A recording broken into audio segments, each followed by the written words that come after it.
Tritt zurück! Ich. 비키세요. 내가 심폐소생술합니다. 세계적인 독일 자동차 기업의 회장이 쓰러지자 낡은 작업복 차림의 78살 청소부 할머니가 달려왔어요. 그녀의 입에서 완벽한 독일어가 터져나왔죠. 그 순간 모두가 얼어붙었습니다. 더욱 놀란 것은 그 다음이었죠. 할머니의 심폐소생술이 너무나 정확했던 거예요. 도대체 이 할머니는 누구일까요? 그리고 과거에 어떤 비밀이 숨겨져 있는 걸까요? 사연 시작 전 구독과 좋아요를 눌러주시고 어디서 듣고 계신지 댓글 남겨주시면 그곳으로 행운이 가득 깃들기를 바라겠습니다. 오토카 코리아 본사 건물의 로비에는 아침 햇살이 쏟아지고 있었습니다. 오늘은 평범한 날이 아니었습니다. 독일, 전 세계 자동차 산업의 심장이라 불리는 나라. 100년이 넘는 세월 동안 세계 최고의 자동차들을 만들어 온 곳이죠. 그 독일에서도 가장 거대하고 막강한 자동차 기업. 오토카의 회장 카를 하일리히가 직접 한국 땅을 밟는 날이었어요. 재계에서는 이번 방문을 두고 수군거림이 끊이지 않았습니다. 회장이 직접 움직인다는 건 단순한 시찰이 아니라는 뜻이었죠. 혹자는 한국 지사의 대규모 투자를 점쳤고 혹자는 아시아 시장 총괄 본부 이전 가능성까지 거론했습니다. 어느 쪽이든 오늘 이 로비에 모인 사람들의 운명이 송두리째 바뀔 수도 있는 날이었습니다. 로비 한가운데에는 최신형 은색 세단이 조명을 받으며 전시되어 있었고 그 주변으로 검은 정장을 빳빳하게 차려입은 직원들이 빈틈없이 도열해 있었습니다. 지사장부터 말단 사원까지 숨소리 하나 내는 사람이 없었어요. 공기는 마치 팽팽하게 당긴 줄처럼 긴장으로 가득했죠. 바로 그때 로비의 구석진 모퉁이에서 축축한 소리가 희미하게 들려왔습니다. 철퍽, 철퍽. 물기 머금은 대걸레가 대리석 바닥을 천천히 훑어가는 소리였죠. 그 소리의 주인은 낡고 빛바랜 작업복을 입은 한 노인이었습니다. 78살의 정순이었습니다. 정순의 등은 세월의 무게를 이기지 못한 듯 깊이 굽어 있었고 손은 오랜 노동으로 마디마디가 굵어져 있었습니다. 짧게 자른 회색빛 머리카락은 파마가 풀려 여기저기 뻗쳐 있었고 얼굴에는 주름이 깊게 패여 있었죠. 정장을 입은 직원들 사이에서 정순의 모습은 마치 그림자처럼 보였습니다. 누구도 정순을 거들떠보지 않았어요. 아니, 애초에 눈에 들어오지도 않았을 겁니다. 하지만 정순의 눈빛만큼은 달랐습니다. 굽은 등 위에 얹힌 그 눈동자는 맑고 단단했죠. 마치 깊은 우물 속에 잠긴 보석처럼 세상에 먼지가 닿지 않는 곳에 무언가를 간직한 사람의 눈이었습니다. 정수는 묵묵히 대걸레질을 계속했습니다.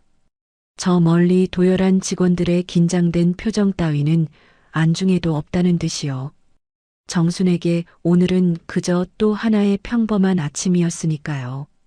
회장님 차량이 도착합니다. 누군가의 외침에 로비 전체가 일제히 움찔했습니다. 지사장의 이마에는 땀방울이 송골송골 맺혀 있었고 옆에 선 임원들은 넥타이 매듭을 연신 고쳐 매며 초조하게 입구를 바라보았죠. 유리문 너머로 육중한 검은색 세단 한 대가 미끄러지듯 멈춰 섰습니다. 햇빛을 받아 반짝이는 차체 위의 엠블럼이 권위와 품격을 말없이 뽐내고 있었어요. 수행원 2명이 재빠르게 달려가 뒷문을 열었습니다. 그리고 카를 회장이 모습을 드러냈습니다. 75의 나이가 무색하게 꼿꼿한 자세를 유지한 회장은 은발을 깔끔하게 빗어 넘기고 있었습니다. 날카로운 눈매와 굳게 담은 입술에서는 수십 년간 거대 기업을 이끌어온 완고함이 묻어났죠. 회장이 한 발짝 내딛자 지사장이 허리를 깊이 숙이며 다가갔습니다. 회장님, 먼 길 오시느라 고생 많으셨습니다. 한국 지사전 직원이 환영의 마음을 담아 바로 그 순간이었습니다. 지사장의 인사말이 채 끝나기도 전에 회장의 얼굴이 급격히 일그러졌습니다. 마치 보이지 않는 손이 심장을 움켜쥔 것처럼 회장은 갑자기 가슴팍을 양손으로 부여잡았죠. 단말마의 신음이 새어나왔습니다. 회장의 눈이 크게 치켜떠졌고 몸이 비틀거리기 시작했어요. 그리고 다음 순간 회장의 육중한 몸이 차가운 대리석 바닥 위로 그대로 고꾸라졌습니다. 쿵! 둔탁한 소리가 로비 전체를 울렸습니다. 한 박자의 정적이 흐른 뒤 지옥문이 열렸습니다. 회장님, 회장님! 수행원들이 비명을 지르며 회장에게 달려들었습니다. 독일어와 한국어가 뒤섞인 고함이 사방에서 터져나왔죠. 하지만 정작 회장의 곁에서 무엇을 해야 할지 아는 사람은 단 한 명도 없었어요. 회장의 얼굴은 빠르게 변해가고 있었습니다.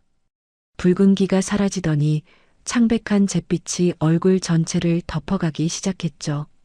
입술은 순식간에 청자색으로 물들었고 가슴의 움직임은 점점 느려지고 있었습니다.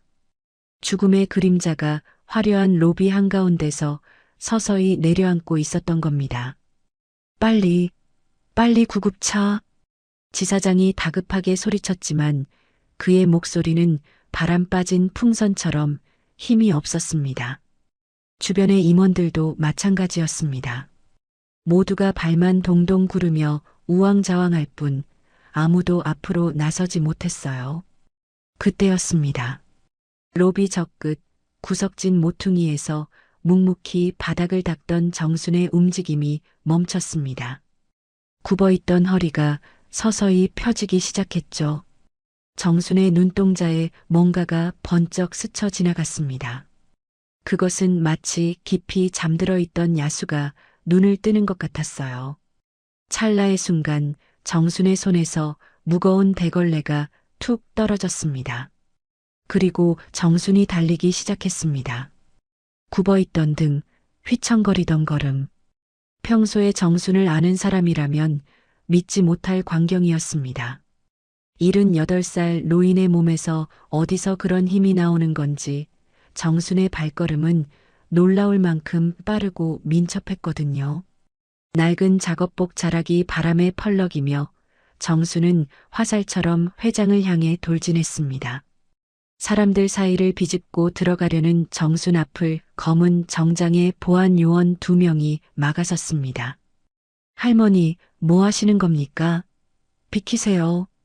보안 요원이 정순의 팔을 붙잡으며 뒤로 밀어냈습니다. 하지만 정순은 꿈쩍도 하지 않았어요. 오히려 보안 요원의 손을 매몰차게 뿌리치며 앞으로 나섰죠. 비켜요. 나오라고. 평소의 정순이라면 상상도 할 수 없는 목소리였습니다.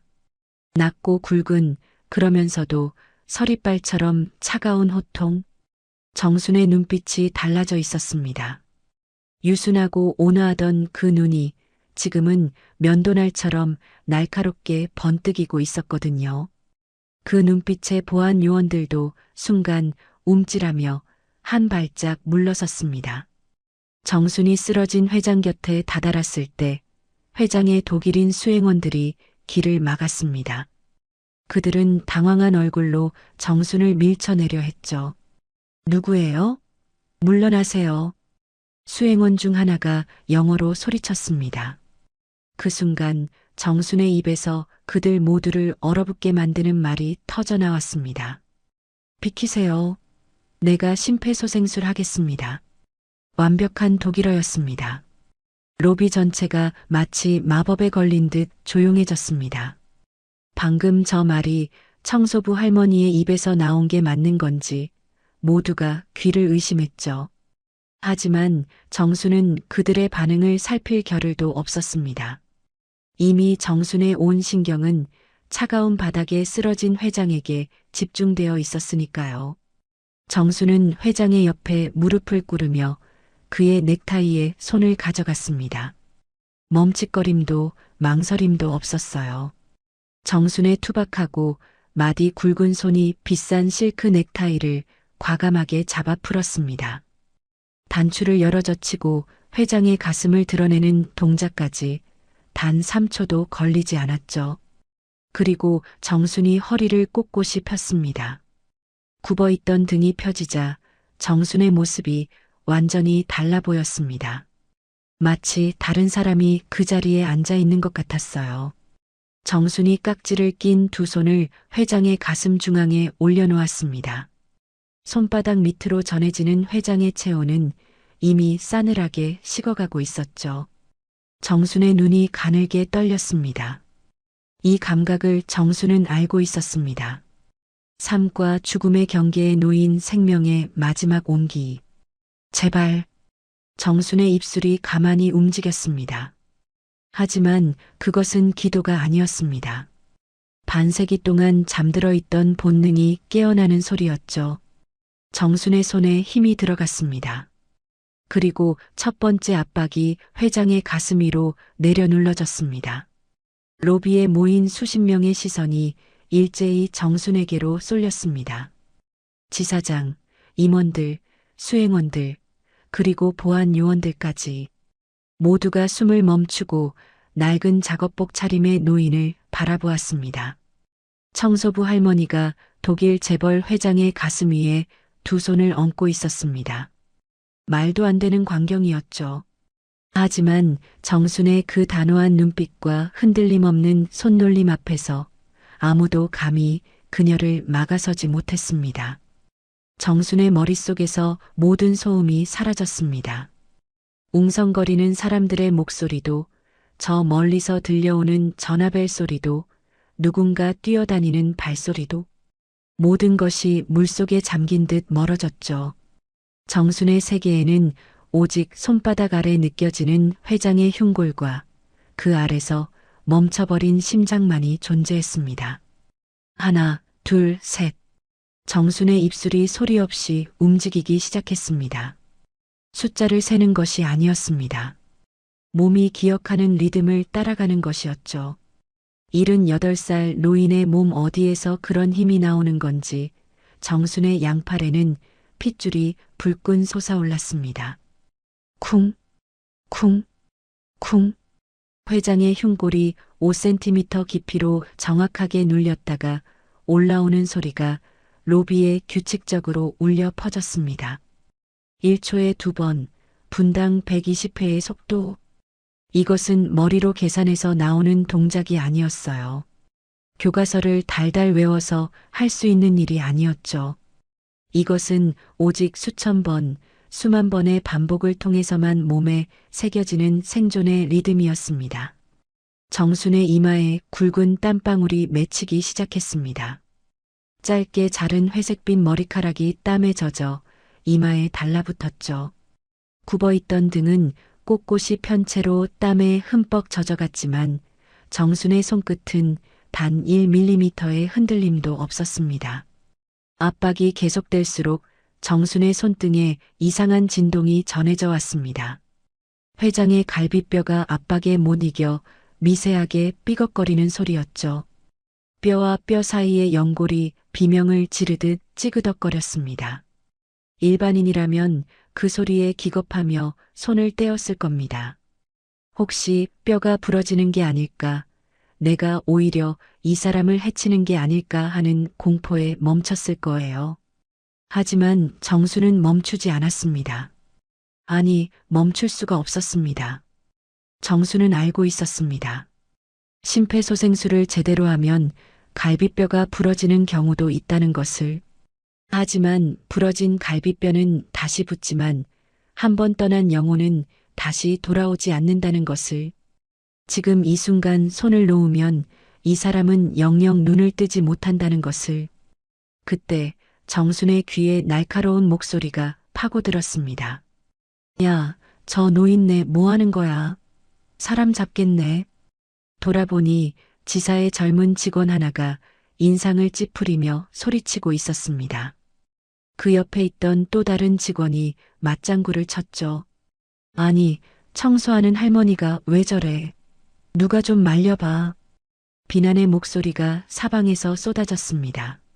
하지만 정순은 고개조차 돌리지 않았습니다. 오히려 정순의 손에 더 큰 힘이 들어갔죠. 쿵, 쿵, 쿵. 정순의 숨소리가 거칠어지기 시작했습니다. 78살의 몸에 이 강도의 압박은 분명 무리였죠. 하지만 정순은 입술을 악물었습니다. 이 정도 고통은 아무것도 아니었습니다. 손주 민우를 먹여 살리기 위해 새벽마다 일어나 대걸레를 밀던 그 세월에 비하면 아무것도 아니었죠. 정순의 거친 숨소리와 회장의 가슴이 들썩이는 소리가 번갈아 울려 퍼졌습니다. 로비는 어느새 삶과 죽음이 치열하게 싸우는 전장으로 변해 있었습니다. 화려한 대리석 바닥 위에서 낡은 작업복을 입은 노인과 비싼 양복을 입은 재벌 회장이 함께 생사의 경계를 넘나들고 있었죠. 그때였습니다. 정순의 손바닥 아래에서 뭔가가 달라졌습니다. 회장의 가슴 깊은 곳에서 아주 작은 떨림이 전해져 온 것이었죠. 정순의 눈이 커졌습니다. 그리고 그 순간 정순은 회장의 입술을 보았습니다. 청백색으로 변해 있던 그 입술이 미세하게 떨리고 있었습니다. 죽음의 색이 조금씩, 아주 조금씩 물러나고 있었죠. 정순의 심장이 쿵 하고 뛰었습니다. 하지만 아직이었습니다. 아직 끝난 게 아니었습니다. 정순은 이를 악물고 압박을 계속했습니다. 그리고 마침내 그 순간이 찾아왔습니다. 커! 회장의 입에서 거친 쇳소리가 터져 나왔습니다. 멈춰있던 폐가 공기를 받아들이며 내는 반사적인 소리였죠. 하지만 회장의 눈은 여전히 감겨 있었고 몸은 축 늘어진 채였습니다. 의식이 돌아온 건 아니었어요. 다만 죽음의 문턱에서 한 발짝, 겨우 한 발짝 물러선 것이었습니다. 정수는 그제야 깍지 낀 손을 천천히 풀었습니다. 떨리는 손을 앞치마에 대충 닦아낸 뒤 회장의 목 옆에 조심스럽게 손가락을 가져다 댔습니다. 목동맥이었습니다. 두근, 두근. 약하지만 분명한 맥박이 정순의 손끝에 전해져 왔습니다. 정순의 눈가에 뜨거운 것이 차올랐습니다. 하지만 정순은 그것을 꾹 눌러 삼켰죠. 맥박이 돌아왔어. 정순의 입술이 가만히 움직였습니다. 아무도 듣지 못할 만큼 작은 목소리였습니다. 주변의 정적이 깨졌습니다. 세상에 숨을 쉰다. 회장님 숨 쉬어. 숨 쉬고 있어. 수행원들이 비명에 가까운 탄성을 질렀습니다. 지사장은 넋이 나간 사람처럼 벌린 입을 다물지 못했습니다. 바로 그때 저 멀리서 구급차의 사이렌 소리가 들려왔습니다. 요란한 소리가 점점 가까워지더니 로비 앞에 구급차가 급정거하는 소리가 들렸습니다. 곧이어 들것을 밀고 달려오는 구급대원들이 유리문을 밀치고 들어왔죠. 비켜주세요. 환자 어디 있습니까? 구급대원들이 회장에게 달려들었습니다. 보안 요원들도 뒤따라 뛰어왔고 독일 수행원들이 독일어로 무언가를 다급하게 설명하기 시작했습니다. 순식간에 회장의 주변은 사람들로 북적거렸죠. 그 짧은 혼란의 틈을 타 정순이 천천히 몸을 일으켰습니다. 무릎에 묻은 먼지를 손바닥으로 툭툭 털어냈습니다. 쑤셔오는 허리를 손으로 받치며 비틀거리듯 일어섰죠. 아무도 정순을 보지 않았습니다. 모든 시선이 회장에게 쏠려 있었으니까요. 정순은 고개를 돌려 주변을 둘러보았습니다. 저 멀리 구석에 아까 자신이 내던진 낡은 대걸레가 뒹굴고 있었죠. 정순은 느릿느릿 그쪽으로 걸어갔습니다. 구경꾼들 사이를 비집고 아무도 신경 쓰지 않는 존재처럼 조용히 걸음을 옮겼습니다. 대걸레를 집어들었습니다. 손에 익은 나무 자루의 감촉이 전해져 왔죠. 정수는 그것을 꼭 쥐고 비품실 방향으로 발걸음을 옮기기 시작했습니다. 회장님, 맥박 안정되고 있습니다. 산소 포화도 올라갑니다. 구급대원의 외침이 로비를 가득 채웠습니다. 환호와 안도의 탄성이 사방에서 터져나왔죠. 기적이 일어났다고, 정말 살아났다고 사람들이 소리쳤습니다. 하지만 정작 그 기적을 일으킨 주인공은 아무도 모르는 사이에 어두운 복도 끝으로 걸어가고 있었습니다. 정순의 굽은 등이 복도의 그림자 속으로 천천히 사라져갔습니다. 마치 처음부터 그 자리에 없었던 사람처럼, 유령처럼 조용히 자취를 감추었죠. 아무도 정순을 찾지 않았습니다. 아무도 그 낡은 작업복 차림의 노인이 어디로 갔는지 궁금해하지 않았습니다. 그저 눈부시게 빛나는 로비의 대리석 바닥 위에 정순이 무릎 꿇었던 자리에 남겨진 희미한 먼지. 자국만이 방금 일어난 기적의 흔적을 말없이 증명하고 있었습니다. 구급차의 사이렌 소리가 점점 멀어져 갔습니다. 요란하게 울리던 소리가 서울의 빌딩 숲 사이로 사라지자 오토카 코리아 지사의 로비에는 묘한 정막이 내려앉았습니다. 방금 전까지 아수라장이었던 그 공간에 이제는 기묘한 정적만이 흐르고 있었죠. 아까까지만 해도 넋이 나간 듯 입을 벌리고 있던 지사장은 이제 이마에 깊은 주름을 새기고 있었습니다. 그의 눈동자가 바쁘게 움직이고 있었죠. 무언가를 계산하는 눈빛이었습니다. 옆에 서 있던 임원 하나가 조심스럽게 다가와 낮은 목소리로 물었습니다. 지사장님, 본사에 어떻게 보고하실 겁니까? 지사장의 입술이 굳게 다물어졌습니다. 본사. 그 두 글자가 지사장의 가슴을 짓눌렀죠. 전 세계 자동차 업계를 호령하는 오토카의 회장이 한국지사 로비에서 쓰러졌습니다. 그것도 직원들이 빼곡히 도열해 있는 바로 그 앞에서요. 회장은 살아났지만 그게 끝이 아니었습니다. 본사 이사회에서 이 소식을 들으면 뭐라고 하겠습니까? 관리 소홀, 의전 실패, 책임 추궁. 지사장의 머릿속에 불길한 단어들이 스쳐 지나갔습니다. 일단 상황 정리부터 하지. 지사장이 낮게 내뱉었습니다. 그리고 보안팀장을 찾아 고개를 돌렸습니다. 보안팀장은 40대 후반의 다부진 체격을 가진 남자였습니다. 늘 권위적인 태도로 직원들 사이에서 평판이 좋지 않은 인물이었죠. 그는 로비 이곳저곳을 돌아다니며 남아있는 직원들을 몰아내고 있었습니다. 뭘 봐요, 뭘 봐. 다들 자기 자리로 돌아가.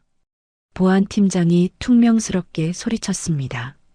직원들이 우르르 흩어지는 사이 그의 눈에 이상한 것이 들어왔습니다. 저 멀리 비품실로 통하는 복도 입구, 낡은 작업복 차림의 노인 하나가 멍하니 서 있었거든요. 보안팀장의 눈이 가늘어졌습니다. 아까 그 청소부 할머니였습니다. 회장 몸에 손을 댔던 바로 그 노인. 보안팀장은 천천히 그쪽으로 걸음을 옮기기 시작했습니다. 그의 구두굽이 대리석 바닥을 딱딱 울렸죠. 정수는 비품실 입구에 서서 로비를 바라보고 있었습니다. 아직 가슴이 두근거리고 있었어요. 손바닥에는 아까 회장의 가슴을 눌렀을 때의 감촉이 남아 있었습니다. 회장이 다시 숨을 쉬기 시작했을 때 정순의 눈가에 차올랐던 뜨거운 것. 정순은 그것을 억지로 삼켰지만 가슴 한구석에서는 아직도 벅찬 무언가가 웅크리고 있었죠. 박씨 할머니. 날카로운 목소리가 정순의 생각을 끊었습니다. 고개를 들어보니 보안팀장이 성큼성큼 다가오고 있었습니다. 그의 얼굴에는 감사의 기색 같은 건 눈을 씻고 찾아봐도 없었어요. 오히려 눈썹이 치켜 올라가 있었고 입술은 일그러져 있었습니다. 지금 제정신입니까? 보안팀장의 첫마디였습니다. 정수는 그 말에 눈을 깜빡였어요. 무슨 소리인지 이해가 되지 않았거든요. 대체 무슨 생각으로 VIP 몸에 손을 댄 거냐고요. 고함이 비품실 복도에 쩌렁쩌렁 울렸습니다. 정순의 어깨가 움찔했죠. 보안팀장은 정순 앞에 바짝 다가서며 눈을 부라렸습니다. 누가 나서라고 했어요? 누가 손대라고 했냐고요. 정순은 거칠어진 손을 앞치마 속에 숨기며 고개를 숙였습니다. 낮은 목소리로 대답했죠. 사람이 숨을 안 쉬길래 급한 마음에 도왔습니다. 도왔다고? 보안팀장이 기가 막히다는 듯 헛웃음을 터뜨렸습니다. 그 웃음에는 조롱과 경멸이 가득했어요. 당신이 의사야? 간호사야?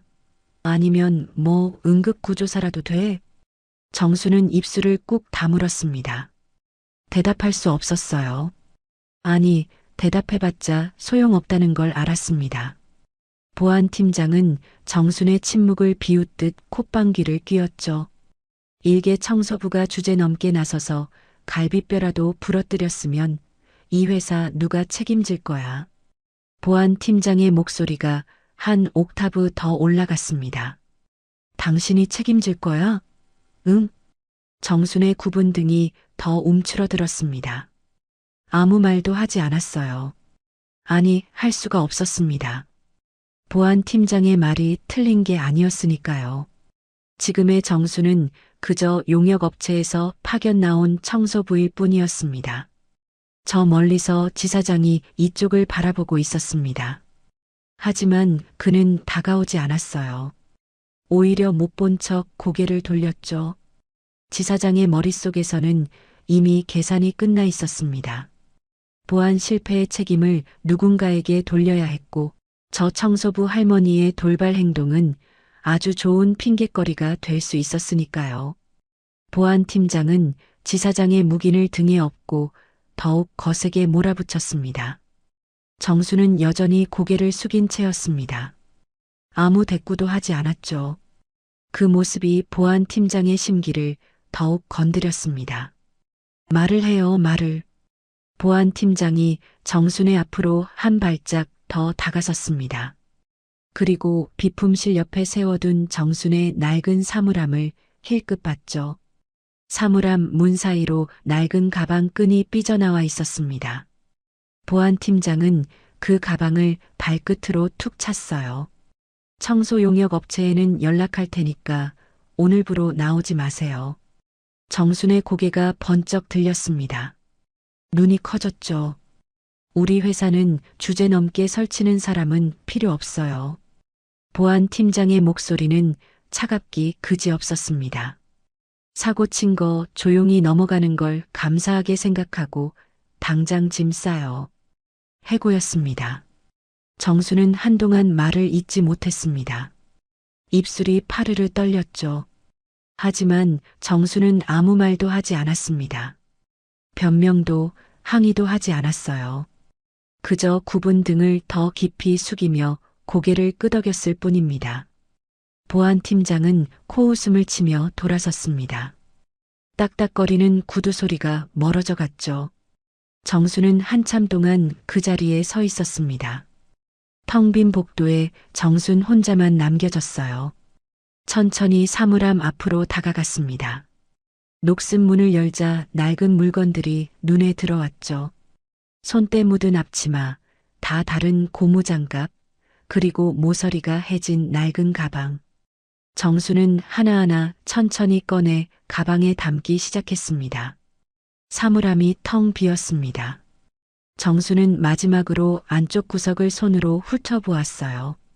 아무것도 남지 않았음을 확인한 뒤 낡은 문을 천천히 닫았습니다. 가방을 들고 복도를 나섰습니다. 로비 한가운데에 이르렀을 때 정순의 발걸음이 멈췄어요. 눈앞에 은색 세단이 있었습니다. 아침에 회장을 맞이하기 위해 전시해둔 그 차. 화려한 조명을 받아 눈부시게 빛나고 있었죠.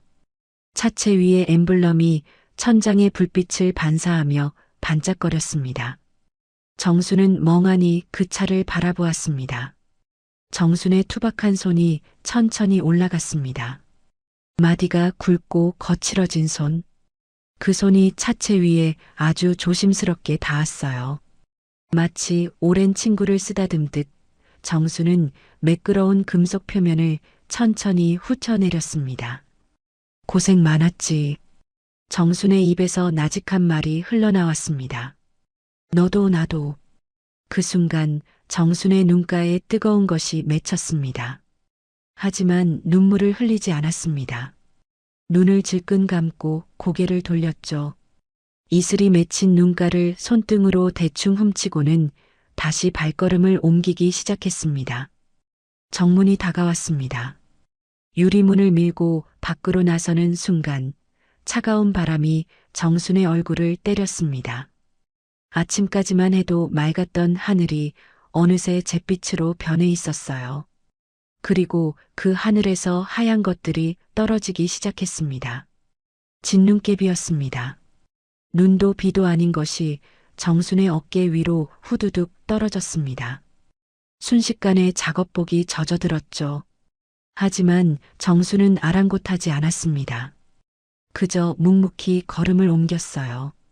한 발짝 한 발짝 굽은 등이 진눈깨비를 맞으며 서서히 멀어져 갔습니다. 버스 정류장에 도착한 정수는 낡은 가방을 가슴에 꼭 안았습니다. 이를 딱딱 부딪히며 버스를 기다렸죠. 차가운 바람이 뼛속까지 스며들었지만 정순의 머릿속에는 오직 한 사람만이 떠올랐습니다. 민우, 11살 손주. 학교가 끝나면 집에서 혼자 할머니를 기다리고 있을 아이. 정수는 입술을 꽉 깨물었습니다. 민우에게 뭐라고 말해야 할지 몰랐어요. 할머니가 오늘 잘렸다고, 사람 살리려다 쫓겨났다고, 그 말을 어떻게 해요. 멀리서 버스의 헤드라이트가 보였습니다. 정수는 천천히 일어섰어요. 관절이 쑤셔왔지만 내색하지 않았습니다. 버스가 출발했습니다. 창밖으로 오토카 지사 건물이 점점 멀어져 갔어요. 화려한 유리 통창, 눈부시게 빛나던 로비, 그리고 정순이 매일 새벽 닦았던 그 대리석 바닥. 정수는 창밖을 바라보다가 이내 고개를 숙였습니다. 무릎 위에 놓인 거친 손을 내려다보았죠. 아까 회장의 가슴을 눌렀던 바로 그 손이었습니다. 정순의 입술이 가만히 움직였습니다. 아무도 듣지 못할 만큼 작은 목소리였어요. 그래도 살았으니까. 그 한마디를 끝으로 정수는 눈을 감았습니다. 버스의 덜컹거림에 몸을 맡긴 채 진눈깨비 내리는 서울의 거리를 지나 집으로 향했습니다. 버스에서 내린 정순의 앞에는 가파른 오르막길이 펼쳐져 있었습니다. 달동네, 서울의 화려한 불빛이 닿지 않는 곳, 구불구불한 골목길을 따라 낡은 집들이 다닥다닥 붙어 있었죠. 정수는 그 골목 끝 가장 높은 곳에 있는 작은 집을 향해 천천히 발걸음을 옮겼습니다. 셀 수도 없이 많은 계단을 오를 때마다 무릎에서 뜨거운 통증이 올라왔어요. 오늘따라 낡은 가방이 천근만근 무거웠습니다. 어깨끈이 살을 파고드는 것 같았죠. 진눈깨비는 어느새 그쳐 있었지만 겨울바람은 여전히 매서웠습니다. 정수는 언손을 호흡 불며 마지막 계단을 올랐어요. 그리고 마침내 낡은 대문 앞에 섰습니다. 페인트가 벗겨진 철제 대문.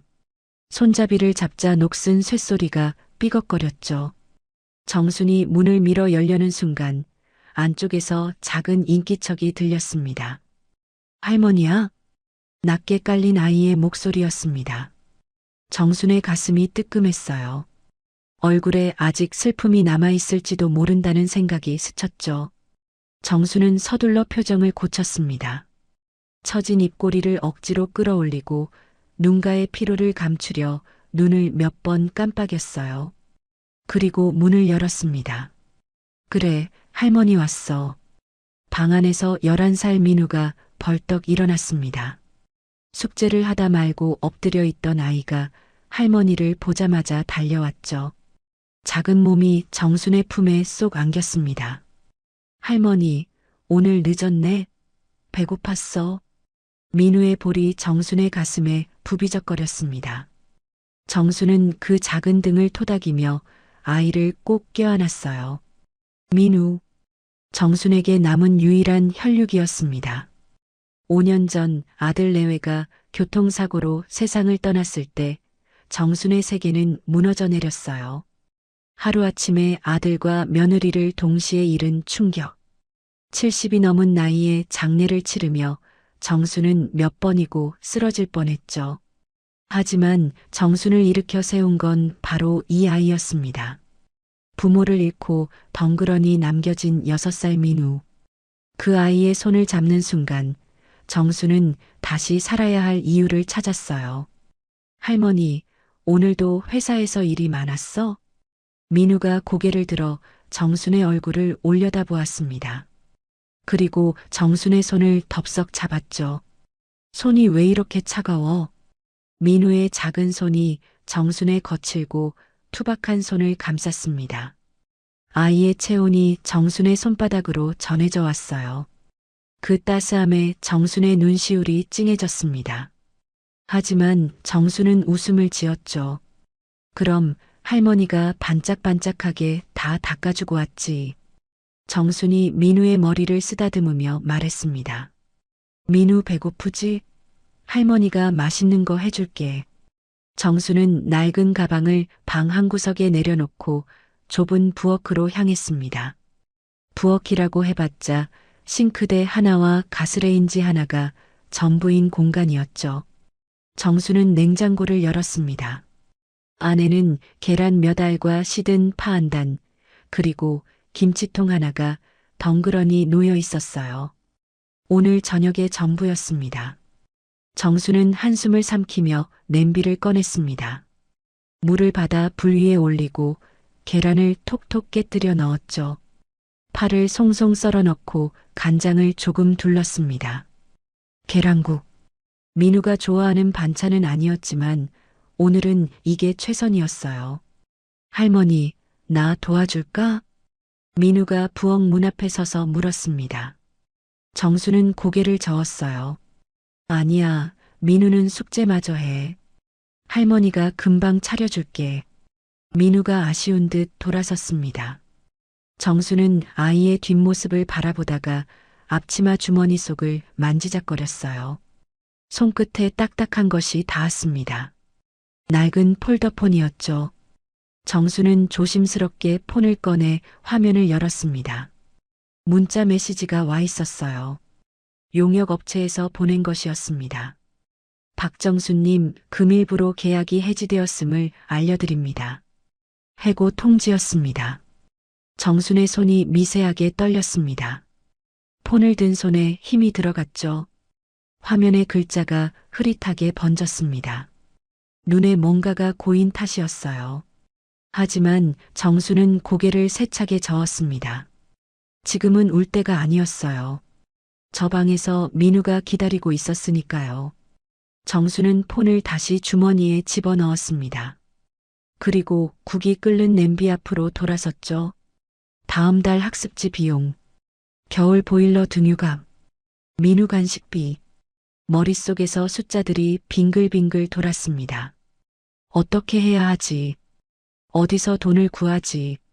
내일 당장 인력사무소에 가봐야 하나? 할머니, 다 됐어? 민우의 목소리가 들렸습니다.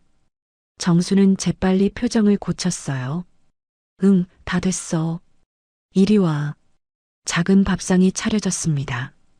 계란국 한 냄비와 김치 한 접시. 그게 전부였죠. 민우는 아무 불평 없이 숟가락을 들었습니다. 잘 먹겠습니다.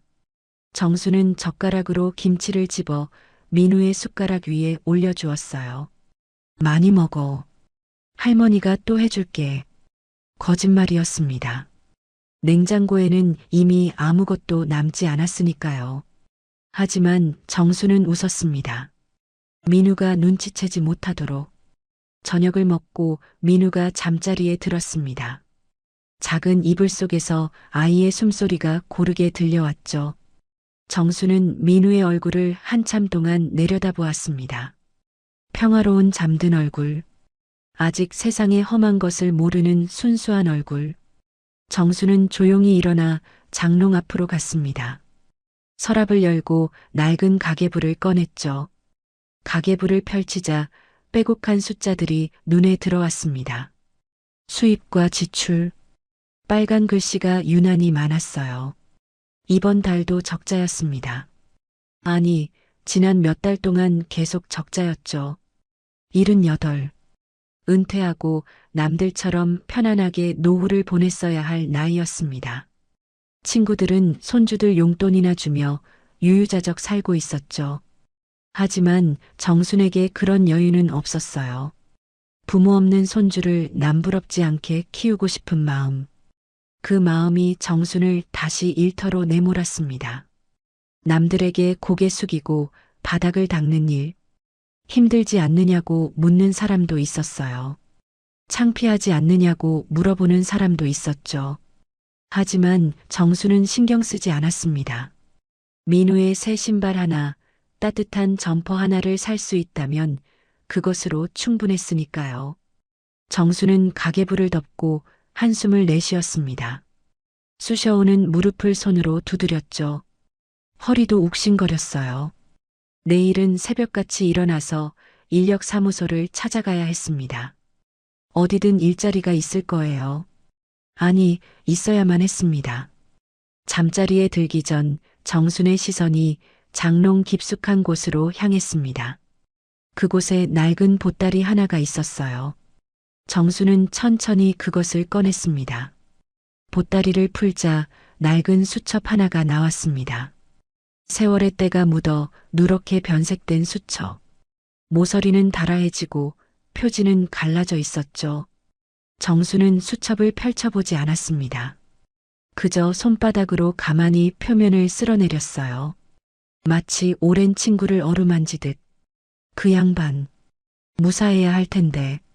정순의 입에서 나직한 말이 흘러나왔습니다. 오늘 로비에서 쓰러졌던 회장의 얼굴이 떠올랐어요. 창백하게 질린 입술, 멈춰버린 심장, 그리고 정순의 손 아래서 다시 뛰기 시작한 맥박. 살았을까? 병원에 잘 도착했을까? 정수는 알 수 없었습니다. 알 방법도 없었죠. 그저 무사하기를 바랄 뿐이었어요. 정수는 수첩을 다시 보따리에 싸서 장롱 깊숙이 넣었습니다. 그리고 민우가 잠든 자리 옆으로 돌아갔죠. 창밖에서 매서운 겨울바람이 창문을 두드리고 있었습니다. 덜컹덜컹 소리가 났지만 민우는 깨지 않았어요. 정수는 아이의 이불을 여며주며 나직하게 중얼거렸습니다. 민우 생각해서라도 내가 기운을 차려야지. 정수는 깊은 한숨을 내쉬었습니다. 세상 모든 짐을 홀로 짊어진 사람의 한숨이었죠. 하지만 그 한숨 끝에는 포기가 아닌 다짐이 담겨 있었습니다. 내일도 살아야 한다. 이 아이를 위해서. 정수는 민우의 옆에 누워 눈을 감았습니다. 차가운 방 안에서 손주의 온기만이 유일한 위안이었죠. 바깥의 바람소리가 점점 멀어지고 정순의 의식도 서서히 잠속으로 가라앉았습니다. 다음 날 새벽 5시. 아직 해가 뜨기 전 달동네의 좁은 방 안은 칠흑 같은 어둠에 잠겨 있었습니다. 그 어둠 속에서 정순이 조용히 몸을 일으켰어요. 옆에서 민우가 새근새근 잠들어 있었습니다. 정수는 아이를 깨우지 않으려고 숨을 죽이며 이불을 빠져나왔죠. 방 한구석에 놓아둔 낡은 가방을 열었습니다. 그 안에서 파스 한 통을 꺼냈어요. 뚜껑을 열자 코를 찌르는 냄새가 퍼졌습니다. 정수는 바지를 걷어 올리고 무릎에 파스를 붙이기 시작했죠. 그러던 중 정순의 시선이 잠든 민우에게로 향했어요. 이불 밖으로 삐져나온 작은 손, 평화롭게 잠든 얼굴, 정순의 입술이 굳게 다물어졌습니다. 어제 받은 해고 문자가 떠올랐어요. 가슴 한구석이 여전히 시렸습니다. 하지만 정수는 고개를 세차게 저었죠. 지금은 주저앉아 있을 때가 아니었습니다. 저 아이를 위해서라도 다시 일어서야 했어요. 정수는 낡은 외투를 걸치고 조용히 방문을 열었습니다. 차가운 새벽 공기가 얼굴을 때렸죠. 정수는 문을 닫기 전 마지막으로 민우를 돌아보았습니다. 할머니 금방 올게. 걱정 마. 아무도 듣지 못할 작은 목소리였습니다. 정순이 향한 곳은 집에서 버스로 새 정거장 떨어진 인력 사무소였습니다. 아직 해가 뜨지 않은 시간인데도 사무소 앞에는 이미 사람들이 모여 있었어요. 정순처럼 일자리를 찾아 나선 사람들이었죠. 대부분 나이 지긋한 노인들이었습니다. 번호표 뽑으세요. 사무소 직원이 무뚝뚝하게 말했습니다. 정수는 번호표를 뽑아들고 대기실의 차가운 플라스틱 의자에 앉았어요. 딱딱한 의자가 엉덩이를 파고들었습니다. 주변 사람들은 저마다 한숨을 쉬거나 졸고 있었죠. 시간이 느리게 흘러갔어요. 박정순 씨. 마침내 정순의 이름이 불렸습니다. 정순은 부랴부랴 일어나 창구로 다가갔어요. 나이가 78이시네요. 직원이 서류를 보며 미간을 찌푸렸습니다.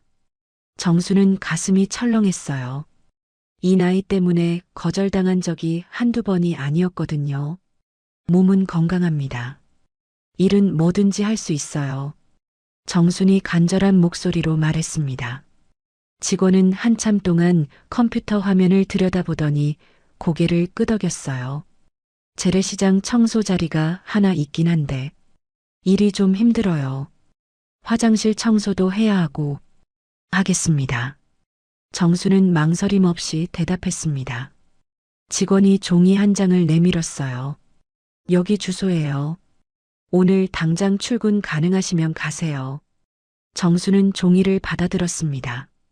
주소를 보니 지사와는 정반대 방향에 있는 낡은 재래시장이었어요. 멀었습니다. 하지만 정수는 상관없었죠. 일자리가 생겼다는 것만으로도 감사했으니까요. 한편 같은 시각, 서울의 한 대학병원. VIP 병동의 복도는 고요했습니다. 새벽의 정적 속에서 기계적인 비프음만이 규칙적으로 울려 퍼지고 있었죠. 하얀 병실 문 앞에는 검은 정장을 입은 경호원 2명이 꼿꼿이 서 있었습니다. 병실 안. 카를 회장이 침대에 누워 있었습니다. 산소 마스크가 코와 입을 덮고 있었고 팔에는 수액줄이 연결되어 있었죠. 창백한 얼굴에는 아직 핏기가 돌지 않았습니다. 침대 옆에는 비서실장과 독일에서 급히 날아온 의료진이 밤새 자리를 지키고 있었습니다. 모두 긴장한 표정으로 회장의 상태를 살피고 있었죠. 그때 회장의 눈꺼풀이 미세하게 떨렸습니다. 회장님, 비서실장이 벌떡 일어났습니다. 의료진이 재빨리 다가왔죠. 회장의 눈이 천천히 떠졌습니다.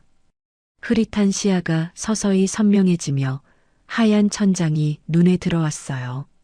여기가 어디지? 회장의 목소리가 산소 마스크 너머로 새어나왔습니다. 쉰 목소리였죠.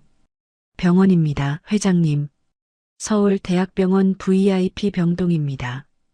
비서실장이 급히 대답했습니다. 회장은 천천히 고개를 돌려 주변을 둘러보았어요. 그리고 자신의 몸을 내려다보았죠. 회장의 손이 천천히 올라가 가슴 위에 얹혔습니다. 늑골 부근을 만지자 둔탁한 통증이 느껴졌어요. 뼈가 눌린 흔적. 그것은 단순히 사고의 흔적이 아니었습니다. 누군가 자신의 멈춰버린 심장을 억지로 잡아 끌어올린 흔적이었죠. 회장의 눈빛이 달라졌습니다. 흐릿하던 눈동자에 힘이 들어갔어요. 나를 처치한 그 사람. 회장이 중얼거렸습니다. 비서실장이 고개를 갸웃했죠. 네, 회장님 무슨 말씀이신지. 로비에서 내 가슴을 누르던 그 사람 말이야. 어디 있나? 회장의 목소리가 또렷해졌습니다. 비서실장은 당황하며 옆에 서 있던 지사장을 돌아보았어요. 지사장은 밤새 병원에서 대기하고 있었습니다. 얼굴이 피곤해 절어 있었죠. 회장님, 병원 의료진이 최선을 다해 치료해드리고 있습니다. 덕분에 고비를 넘기셨습니다. 지사장이 급히 말했습니다. 하지만 회장은 단호하게 고개를 저었어요. 아니, 회장이 산소 마스크를 벗으려 손을 뻗었습니다. 의료진이 말리려 했지만 회장은 뿌리쳤죠. 마스크를 턱 아래로 내린 회장이 독일어로 나직하게 말했습니다. 병원에 오기 전이야. 로비 바닥에서 내 가슴을 누르던 그 사람. 그 사람이 어디 있느냐고 묻고 있어. 회장의 눈빛이 날카로워졌습니다. 그건 일반인의 솜씨가 아니었어. 지사장의 얼굴이 굳어졌습니다. 회장은 천장을 올려다보며 기억을 더듬었죠. 70년대 독일 대학병원의 베테랑들이나 하던 방식이었어. 아주 독특하고 완벽한 압박. 요즘 의료인들은 저렇게 안 해. 오래전 훈련을 받은 사람만이 할 수 있는 손길이었지. 회장의 눈에 확신이 서렸습니다. 그 사람을 데려와. 지금 당장. 지사장의 등 뒤로 식은땀이 흘러내렸습니다. 입술이 바짝 말랐죠. 옆에 서 있던 보안팀장의 얼굴도 하얗게 질려 있었습니다. 그게 회장님, 지사장이 머뭇거렸습니다. 회장의 눈썹이 치켜 올라갔죠. 왜? 무슨 문제라도 있나? 그 사람은 전문 의료인이 아니었습니다. 지사장이 겨우 입을 열었습니다. 용역업체에서 파견된 청소부였습니다. 회장의 눈이 커졌습니다. 청소부? 네. 그리고 허락 없이 회장님 몸에 손을 대서 규정에 따라 어제부로 해고 조치했습니다. 지사장의 목소리가 점점 작아졌습니다. 말끝이 흐려졌죠. 병실 안에 무거운 침묵이 내려앉았습니다. 회장의 얼굴이 천천히 변하기 시작했습니다. 창백하던 얼굴에 붉은 기가 돌았어요. 하지만 그것은 혈색이 돌아온 것이 아니었습니다. 분노의 빛이었죠. 뭐라고? 회장의 목소리가 낮게 깔렸습니다. 그 목소리에 지사장의 어깨가 움츠러들었어요. 나를 살린 은인을 청소부라는 이유로 쫓아냈단 말인가? 회장이 침대에서 상체를 일으키려 했습니다. 의료진이 말렸지만 회장은 뿌리쳤죠. 그 사람이 아니었으면 나는 지금 이 자리에 없었을 거야. 회장의 고함이 병실을 울렸습니다. 비서실장과 지사장이 동시에 허리를 숙였어요. 지금 당장 그 사람을 찾아내. 회장의 명령이 떨어졌습니다. 그렇게 회장의 불호령이 떨어지자 오토카 한국지사는 발칵 뒤집혔습니다. 뭐해? 빨리 안 찾아. 지사장이 전화기에 대고 고래고래 소리를 질렀습니다. 지사 사무실 전체가 난리법석이었죠. 전 직원이 동원되어 할머니의 행방을 쫓기 시작했습니다. 하지만 문제가 있었습니다. 인사 기록이 이게 전부입니다. 인사팀 직원이 서류 한 장을 내밀었습니다. 지사장이 서류를 낚아챘죠. 그리고 얼굴이 일그러졌습니다. 서류에는 박 씨라는 성과 용역업체 연락처만 덩그러니 적혀 있었어요. 이름도 주소도 연락처도 없었습니다. 이게 뭐야? 이게 전부라고. 지사장이 버럭 소리쳤습니다. 인사팀 직원이 고개를 숙였죠. 용역업체 직원이라 저희가 직접 관리하지 않았습니다. 보안팀에서 출입 기록만 관리했는데 지사장의 시선이 보안팀장에게로 향했습니다. 보안팀장은 얼굴이 새하얗게 질려 있었어요. 너 기록을 왜 이렇게 대충 처리한 거야? 지사장이 보안팀장에게 다가섰습니다. 멱살이라도 잡을 기세였죠. 그게 청소부라서 그냥. 보안팀장이 더듬거렸습니다. 지사장의 얼굴이 시뻘겋게 달아올랐어요. 그냥이라고. 지사장이 보안팀장의 멱살을 잡았습니다. 무슨 수를 써서라도 찾아내. 못 찾으면 우리 다 끝장이야. 알아들어. 지사장의 고함이 사무실 전체에 울려 퍼졌습니다. 직원들이 숨을 죽였죠. 보안팀장의 다리가 후들거렸습니다. 어제 자신이 그 할머니에게 퍼부었던 말들이 떠올랐어요. 주제넘게 설치는 사람은 필요 없어요. 그 말이 지금 부메랑이 되어 돌아오고 있었습니다. 네, 찾겠습니다. 반드시 찾겠습니다. 보안팀장이 떨리는 목소리로 대답했습니다. 그리고 허둥지둥 사무실을 뛰쳐나갔죠. 지사장은 주먹을 불끈 쥐며 중얼거렸습니다. 제발 찾아야 해. 창밖으로 서울의 아침 햇살이 쏟아지고 있었습니다. 하지만 지사장의 앞에는 깜깜한 어둠만이 펼쳐져 있었죠. 청소부 할머니 한 명을 찾지 못하면 모든 것이 끝이었습니다. 지사장의 불호령이 떨어진 지 1시간도 채 되지 않아 보안팀장은 지사 직원 3명을 데리고 건물을 뛰쳐나왔습니다. 목적지는 정순을 파견했던 용역업체였습니다. 지사에서 차로 20분 거리에 있는 허름한 건물. 간판조차 빛이 바랜 그곳에 보안팀장 일행이 도착했을 때 용역업체 사장은 사무실 구석에서 컵라면을 먹고 있었습니다. 뭔 일이시죠? 사장이 귀찮다는 듯 물었습니다. 50대 중반쯤 되어 보이는 배가 툭 튀어나온 남자였죠. 어제 오토카 지사에서 해고된 박씨 할머니 건으로 왔습니다. 보안팀장이 급하게 말했습니다. 사장의 눈썹이 올라갔어요. 아, 그 할머니? 갑자기 해고하라고 해서 좀 당황했는데 일도 잘하는 사람이었거든요. 그 할머니 연락처 있습니까? 주소라도요. 보안팀장의 목소리에는 다급함이 묻어 있었습니다. 사장은 라면, 국물을 후루룩 마시고 나서야 자리에서 일어났죠. 잠깐만요. 사장이 녹슨 서류함을 뒤지기 시작했습니다. 먼지가 폴폴 날렸어요. 한참을 뒤적거리던 사장이 낡은 서류 뭉치를 꺼내 들었습니다. 여기 있네. 박정순 씨.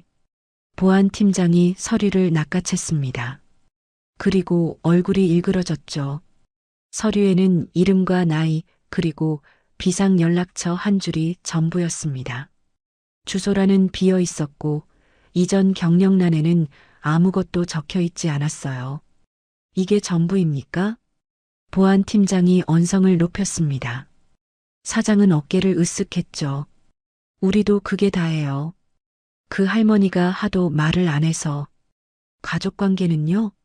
이전에 뭐 하던 사람인지도 모릅니까? 보안팀장이 다그쳤습니다. 사장은 머리를 극적이며 기억을 더듬었어요. 글쎄요. 예전에 해외에서 좀 살다 왔다고 했던 것 같은데. 어디였더라? 독일? 아무튼 그 나라 이름을 말했던 것 같아요. 보안팀장의 눈이 커졌습니다. 독일이요? 네. 그래서 그런지 청소 하나는 칼같이 하더라고요. 시간 약속도 철저하고 빈틈이 없었어요. 우리 업체에서 가장 믿음직한 사람이었는데 사장이 아쉽다는 듯 혀를 찼습니다. 보안팀장의 등 뒤로 소름이 돋았어요. 그 할머니 혹시 이상한 점 없었습니까? 뭔가 특이한 거요. 보안팀장이 물었습니다. 사장은 잠시 생각하더니 고개를 끄덕였죠. 아, 하나 있긴 해요. 가끔 혼잣말로 낯선 외국어를 중얼거릴 때가 있었어요. 독일어인지 뭔지는 모르겠는데 아무튼 한국말은 아니었어요. 보안팀장의 얼굴이 창백해졌습니다. 그 청소부 할머니의 정체가 서서히 형체를 드러내고 있었어요. 단순한 노인이 아니었습니다.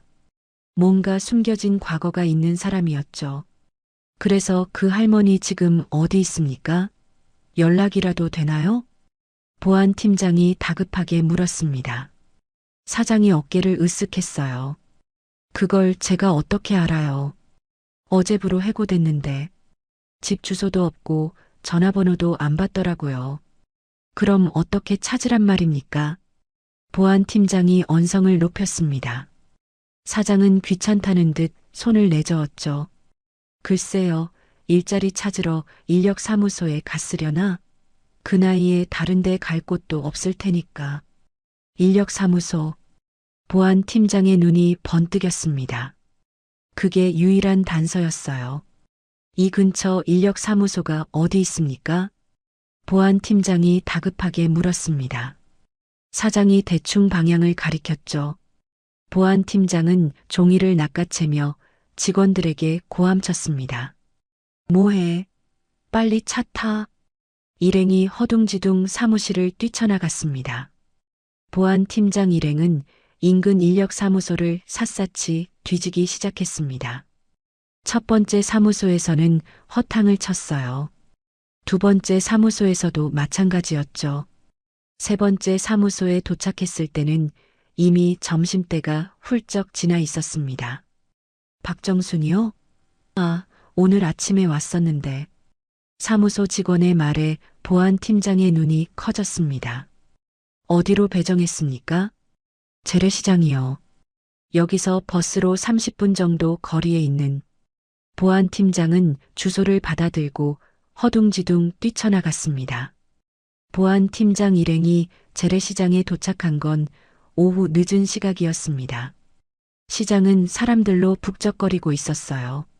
좁은 골목 양쪽으로 가게들이 다닥다닥 붙어 있었고 상인들의 고함 소리가 사방에서 울려 퍼졌습니다. 어서 와요. 싱싱한 생선이에요. 과일 싸게 가져가세요. 비린내와 채소 냄새가 뒤섞인 공기. 검은 정장을 빳빳하게 차려입은 보안 팀장 일행은 이 풍경 속에서 유난히 튀었습니다. 흩어져서 찾아. 박씨 할머니라고 70대 후반의 구분 등 청소하는 사람 보이면 무조건 확인해. 보안 팀장이 지시했습니다. 직원들이 사방으로 흩어졌죠. 보안 팀장은 시장 골목을 누비기 시작했습니다. 하지만 쉽지 않았어요. 시장 곳곳에는 청소하는 사람들이 여럿 있었거든요. 대부분 비슷한 연배의 노인들이었습니다. 저기요, 혹시 박정순 씨라는 분 아세요? 오늘 처음 온 청소부요. 보안 팀장이 지나가는 상인에게 물었습니다. 상인은 고개를 저었어요. 몰라요. 청소하는 사람이 한둘이어야지. 번듯한 양복 차림의 사내들이 시장 골목을 기웃거리자 상인들의 시선이 따가워졌습니다. 경계의 눈빛이었죠. 저 사람들 뭐야? 사채업자야? 몰라. 뭔가 수상해. 상인들이 수군거렸습니다. 보안 팀장은 신경 쓸 겨를이 없었어요. 오직 할머니를 찾는 것만이 중요했으니까요. 그 시각 시장 귀퉁이 좁은 처마 밑에서 정수는 차가운 시멘트 바닥에 쪼그리고 앉아 있었습니다. 손에는 편의점에서 산 김밥 한 줄이 들려 있었죠. 아침부터 쉬지 않고 일한 탓에 온몸이 쑤셨습니다. 무릎은 욱신거렸고 허리는 끊어질 것 같았어요. 정수는 김밥을 한 입 베어 물었습니다. 차가운 밥알이 목을 타고 내려갔죠. 맛이 어떤지도 모르겠었습니다. 그저 배를 채우기 위해 기계적으로 씹고 삼킬 뿐이었어요. 발밑에는 젖은 장화가 놓여 있었습니다. 하루 종일 시장 바닥을 청소하느라 물이 찼거든요.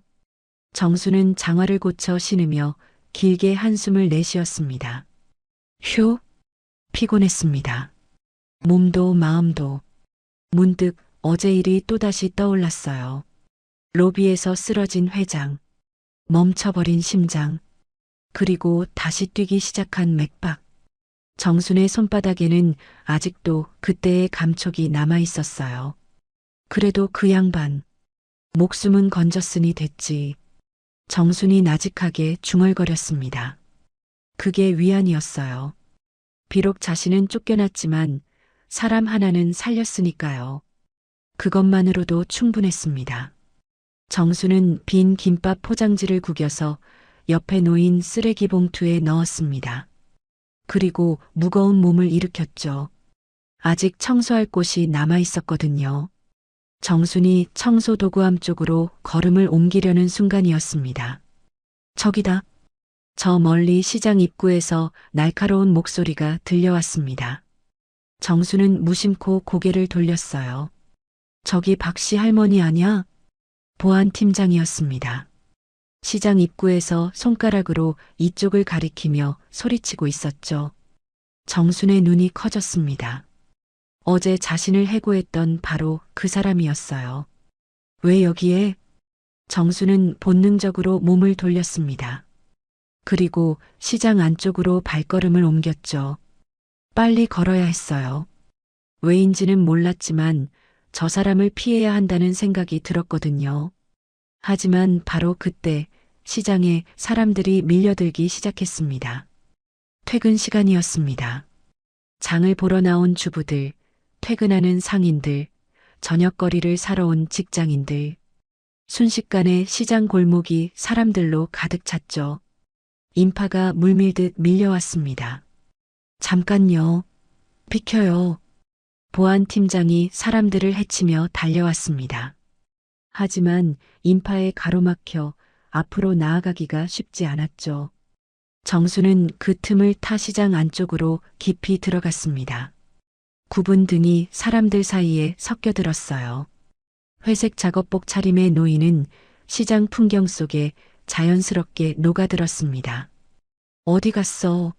어디 간 거야? 보안 팀장의 다급한 목소리가 멀어져 갔습니다.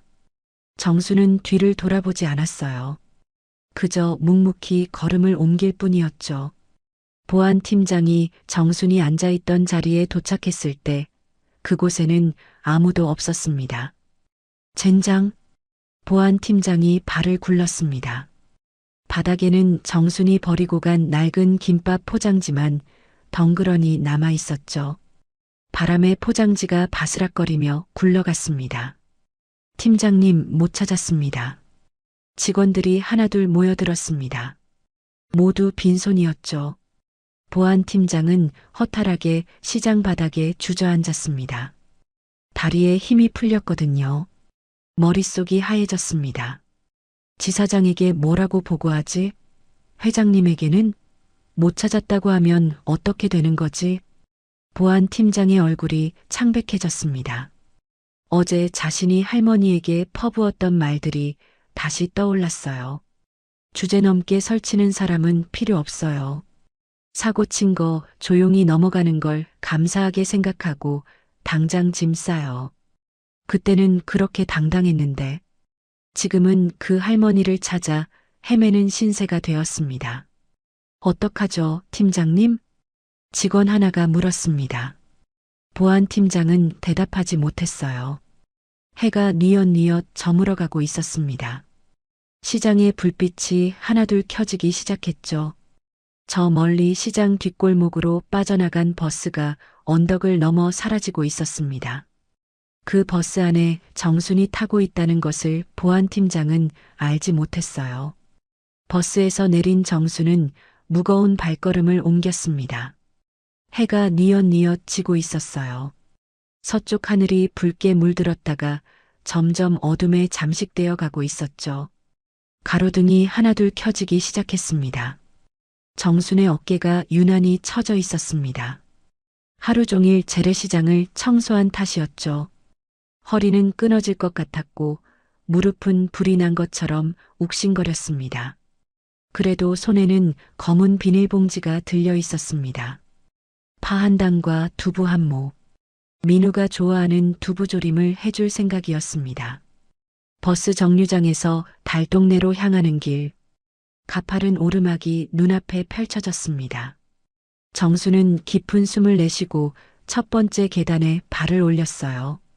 할머니. 등 뒤에서 밝은 목소리가 들렸습니다. 정순이 고개를 돌리자 민우가 달려오고 있었어요. 학교 가방을 맨 채 씩씩하게 뛰어오는 모습. 정순의 얼굴에 미소가 번졌습니다. 민우야, 마중 나왔어? 응. 할머니 늦을 것 같아서. 민우가 정순의 옆에 바짝 붙었습니다. 그리고 자연스럽게 정순의 빈손을 잡았죠. 작고 따뜻한 손이 정순의 거친 손을 감쌌습니다. 무거운 거 들어줄까? 민우가 비닐봉지를 가리키며 물었습니다. 정수는 고개를 저었어요. 아니야, 이건 할머니가 들게. 민우는 그냥 손만 잡아줘. 둘은 나란히 계단을 오르기 시작했습니다. 가파른 계단이었지만 민우의 손을 잡고 있으니 발걸음이 한결 가벼웠어요. 한참을 오르는데 민우가 갑자기 정순의 손을 들여다보았습니다. 할머니, 오늘 많이 힘들었어? 응? 왜? 손이 어제보다 더 거칠어. 민우의 걱정 어린 목소리였습니다. 정수는 가슴이 뜨끔했어요. 아이가 눈치를 챈 거였죠. 하지만 정수는 웃음을 지었습니다. 괜찮아. 할머니 손은 원래 이래. 일 많이 하면 좀 거칠어지는 거야. 아프지 않아? 안 아파. 민우가 이렇게 손 잡아주면 하나도 안 아프지. 정순이 민우의 손을 꼭 쥐었습니다. 민우는 안심한 듯 고개를 끄덕였죠. 둘은 묵묵히 계단을 올랐습니다. 숨이 가빠졌어요. 정순의 거친 숨소리가 골목에 울려 퍼졌습니다. 민우가 걱정스럽게 정순을 올려다보았지만 정순은 그저 인자하게 웃어 보일 뿐이었죠. 마침내 집 근처 골목 끝이 보였습니다. 그런데 이상했습니다. 골목 끝에 뭔가가 있었어요. 낡은 가로등 불빛 아래 검은 그림자 같은 것이 웅크리고 있었습니다. 정수는 눈을 가늘게 떴어요. 어둠 속에서 그것의 윤곽이 서서히 드러났습니다. 차였습니다. 그것도 아주 크고 육중한 검은색 세단이었어요. 평소엔 오토바이 한 대도 지나가기 버거웠던 좁은 골목길을 꽉 채우고 있었습니다. 이 달동네에서 한 번도 본 적 없는 종류의 차였죠. 정순의 발걸음이 멈췄습니다. 차체 위에서 뭔가가 반짝였어요. 가로등 불빛을 받아 차갑게 빛나는 엠블럼. 정수는 그 엠블럼을 보는 순간 심장이 쿵 하고 내려앉는 것을 느꼈습니다. 어제 로비에서 자신이 그토록 조심스럽게 쓸어내렸던 바로 그 엠블럼이었거든요.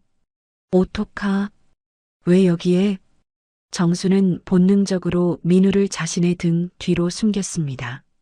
민우가 의아한 듯 정순의 치맛자락을 붙잡았죠. 할머니, 저 차 뭐야? 쉿, 가만히 있어. 정순이 나직하게 말했습니다. 심장이 빠르게 뛰기 시작했어요. 무슨 일인지 알 수 없었습니다. 하지만 좋은 일은 아닐 것 같았죠. 바로 그때 세단의 뒷문이 천천히 열렸습니다. 정순의 눈이 커졌습니다. 차 안에서 내린 사람은 지사 직원들이 아니었어요. 보안 요원들도 아니었습니다. 환자복 위에 두툼한 코트만 걸친 노인이었습니다. 아직 안색이 창백했고 몸이 흔들거렸죠. 옆에서 비서실장으로 보이는 사람이 부축하고 있었습니다. 카를 회장이었습니다. 정수는 숨이 멎는 것 같았습니다. 어제 로비에서 쓰러졌던 그 사람. 자신의 손 아래서 다시 숨을 쉬기 시작했던 바로 그 사람이 눈앞에 서 있었어요. 회장 뒤로 지사장과 보안팀장이 보였습니다. 죄인처럼 고개를 푹 숙인 채 서 있었죠. 시장에서 자신을 쫓아다니던 그 사람이었습니다. 어떻게 여기를? 정순의 머릿속이 하얘졌습니다. 다리에 힘이 풀리는 것 같았어요. 회장이 정순을 발견했습니다. 그의 눈이 커졌어요. 그리고 천천히, 아주 천천히 정순 쪽으로 걸음을 옮기기 시작했습니다. 정순은 움직일 수 없었습니다.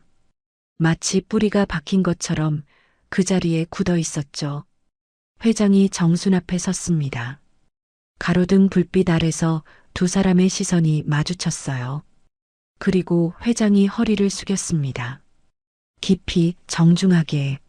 세계적인 자동차 기업의 회장이 달동네 골목에서 청소부 할머니에게 허리를 숙이고 있었습니다. 근처를 지나던 동네 주민들이 걸음을 멈추고 숨을 죽였어요. 도대체 무슨 상황인지 이해할 수 없다는 얼굴들이었죠. 회장이 떨리는 목소리로 말했습니다. 독일어였어요. 당신이 차가운 로비 바닥에서 나를 살린 그 사람입니까? 정순의 손이 바르르 떨렸습니다.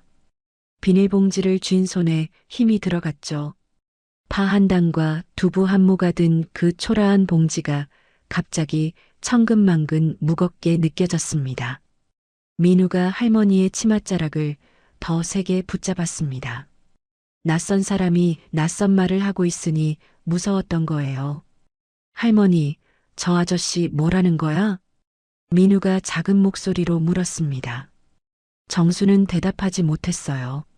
목이 막혀서 아무 말도 나오지 않았거든요. 회장이 다시 말했습니다. 이번에는 더 간절한 목소리였어요. 제발, 대답해 주십시오. 당신이 맞습니까? 정수는 한참 동안 회장을 바라보았습니다.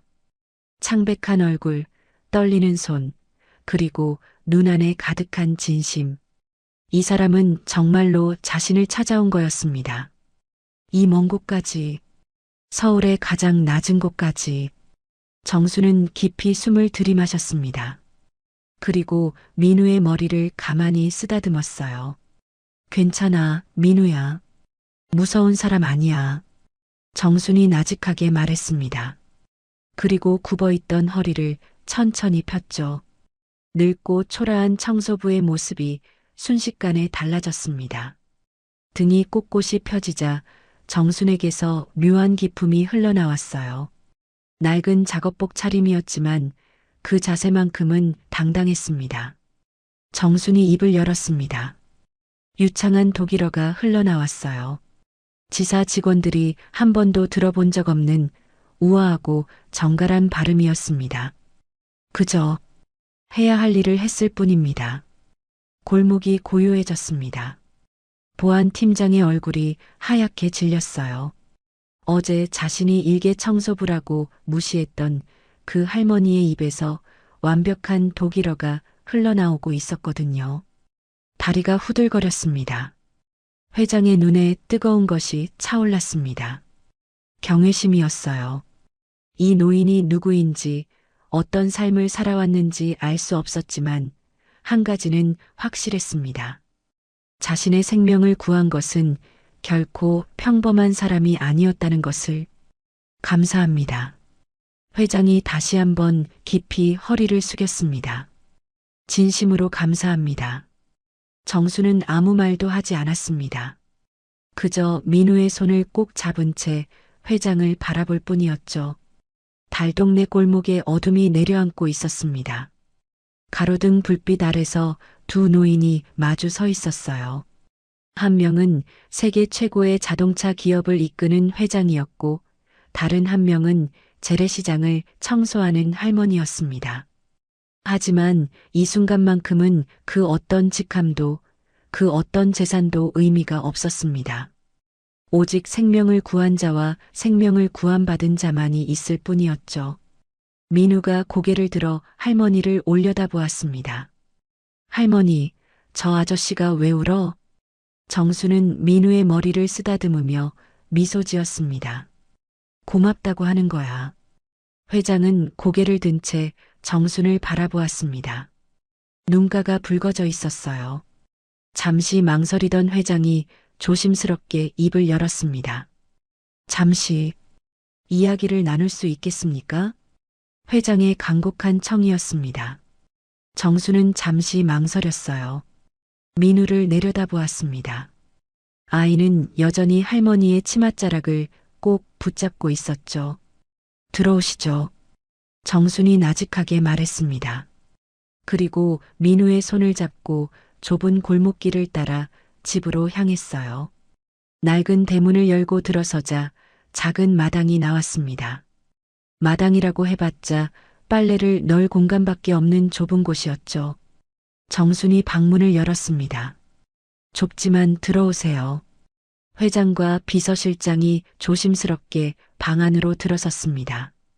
화려한 양복을 입은 그들이 낡은 장판 위에 앉아 어색한 공기가 흘렀어요. 지사장과 보안팀장은 감히 들어오지 못하고 마당에서 머뭇거리고 있었습니다. 정수는 좁은 부엌으로 가서 낡은 찬장을 열었습니다. 빛바랜 찻잔 2개를 꺼냈죠. 금이 가고 색이 바랜 찻잔이었지만 정수는 정성스럽게 닦아 탁자 위에 놓았습니다. 보리차를 끓여 찻잔에 따랐습니다. 김이 모락모락 피어올랐어요. 변변치 않지만 드세요.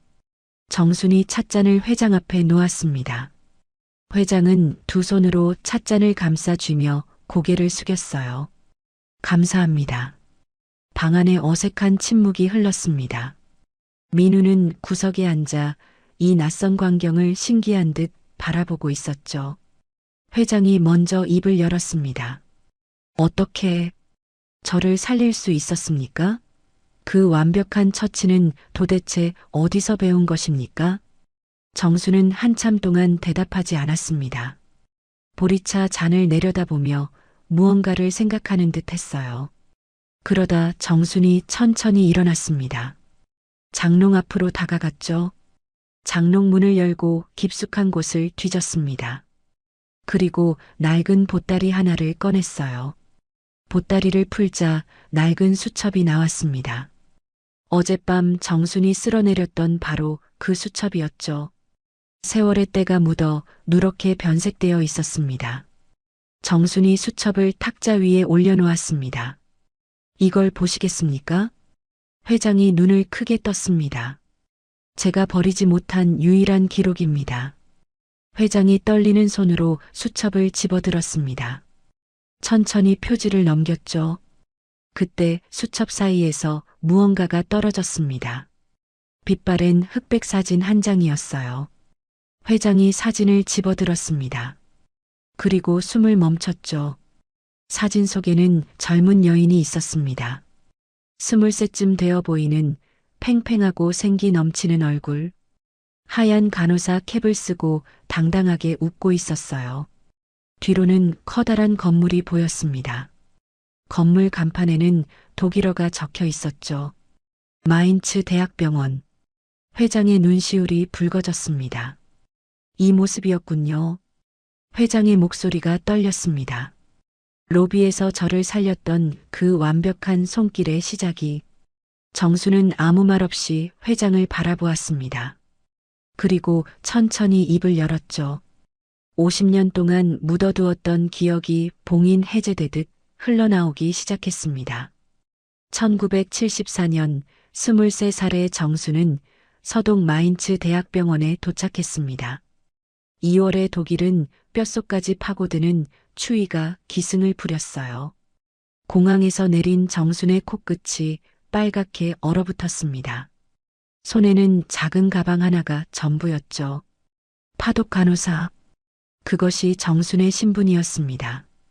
가난한 조국을 떠나 머나먼 독일 땅까지 온 이유는 단 하나였어요. 돈을 벌어 가족을 먹여 살리기 위해서. 정순만이 아니었습니다. 수많은 젊은 한국 여성들이 같은 이유로 독일행 비행기에 올랐죠. 마인츠 대학병원은 거대했습니다.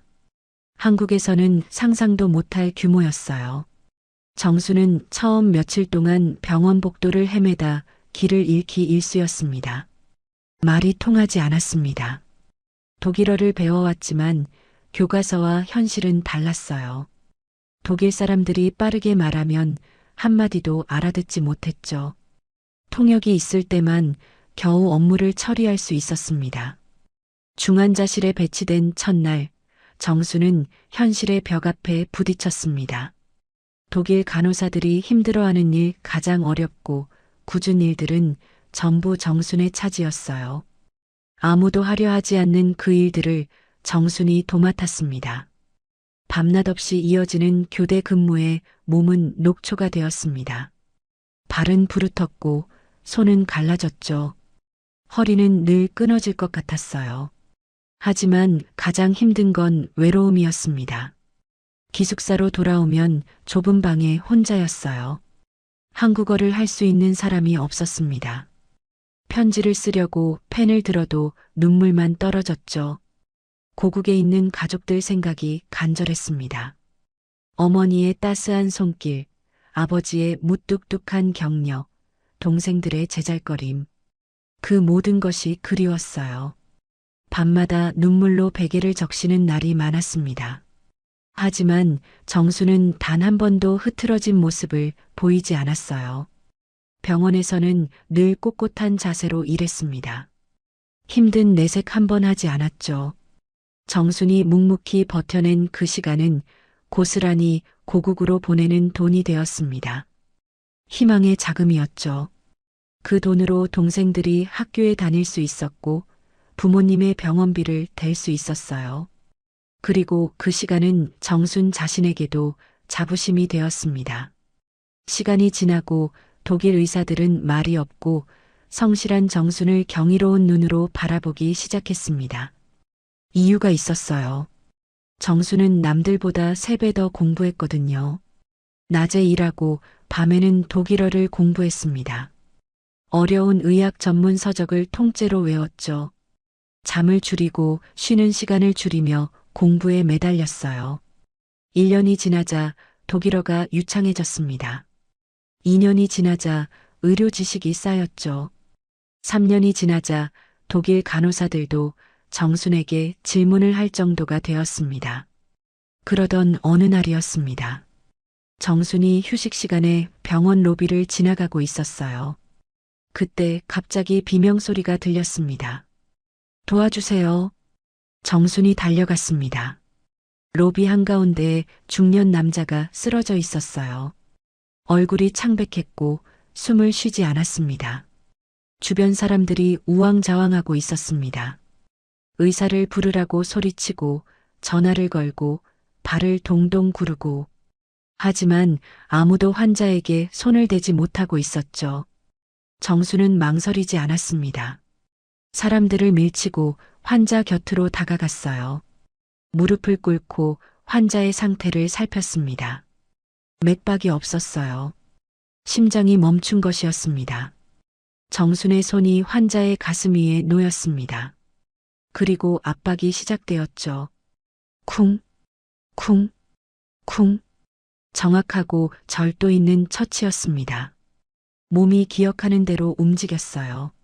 수천 번 연습하고 수백 번 실전에서 익힌 동작이었습니다.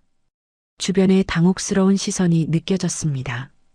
동양에서 온 작은 간호사가 뭘 하는 거냐는 눈빛이었죠.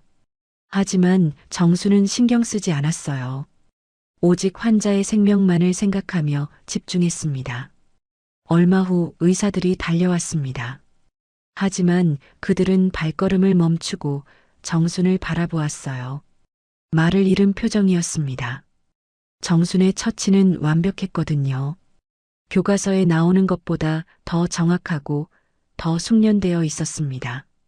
환자가 다시 숨을 쉬기 시작했습니다.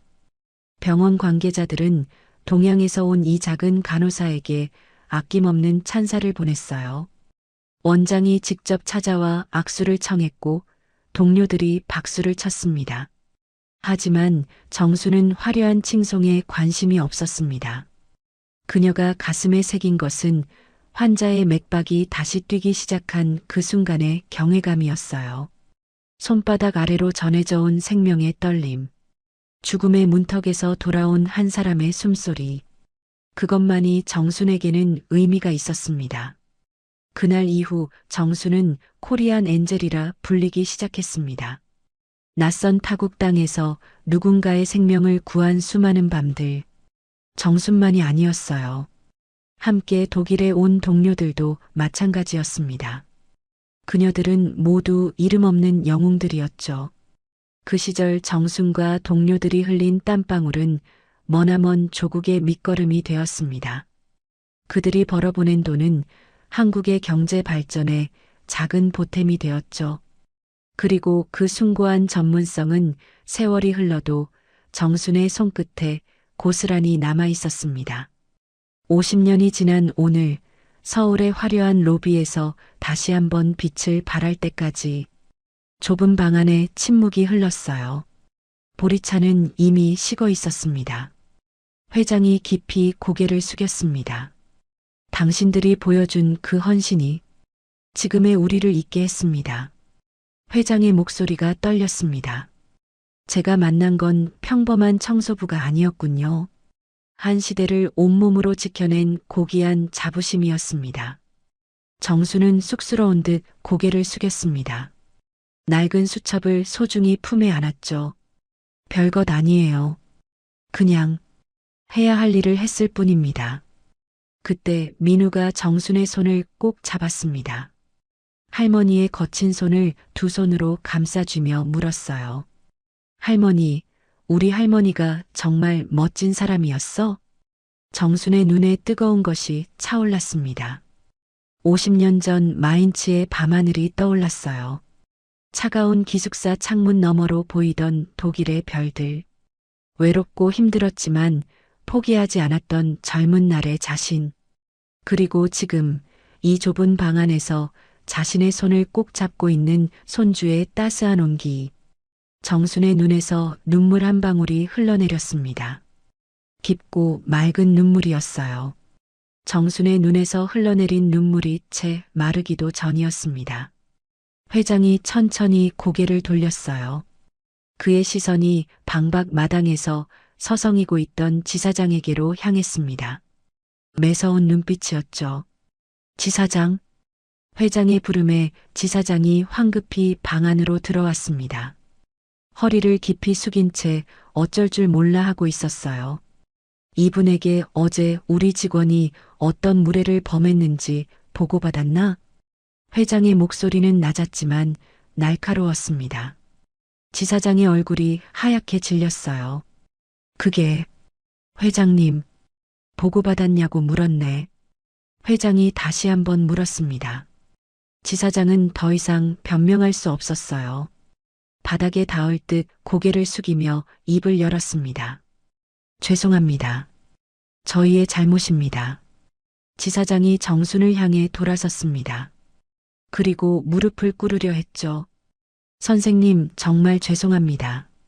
저희가 큰 잘못을 저질렀습니다. 정수는 당황하며 손을 내저었습니다. 아이고, 그러지 마세요. 일어나세요. 하지만 지사장은 계속해서 고개를 숙였어요. 연신 사죄의 말을 쏟아냈습니다. 회장이 정순의 손을 다시 한번 꼭 잡았습니다. 거칠고 투박한 평생 노동으로 단련된 손이었죠. 선생님, 회장이 진지한 눈으로 정순을 바라보았습니다. 내일 저희 회사로 정중히 모시고 싶습니다. 제가 직접 드려야 할 예우가 남았습니다. 정수는 고개를 저었어요. 아이고, 그런 거 필요 없습니다. 저는 그냥, 선생님, 회장이 정순의 말을 부드럽게 끊었습니다. 그리고 민우를 바라보았죠. 할머니의 손을 꼭 잡고 있는 11살 소년을. 민우 군에게 할머니가 얼마나 위대한 분인지 보여주고 싶습니다. 회장의 진심 어린 말이었습니다. 정수는 민우를 내려다보았어요. 아이의 눈이 반짝이고 있었습니다. 할머니를 향한 자랑스러움과 기대가 가득한 눈빛이었죠. 정수는 한참을 망설였습니다. 그리고 조용히 고개를 끄덕였어요. 알겠습니다. 그렇게 다음날 오전이 되었죠. 오토카 코리아 지사의 로비는 평소와 달랐습니다. 정문 앞에서부터 직원들이 도열해 있었어요. 모두 긴장한 표정이었죠. 로비 한가운데에는 붉은 카펫이 깔려 있었고 벽면의 대형 전광판에는 무언가가 떠 있었습니다. 오토카를 구한 우리의 영웅, 박정수님께 감사드립니다. 로비 전체에서 가장 눈에 띄는 문구였어요.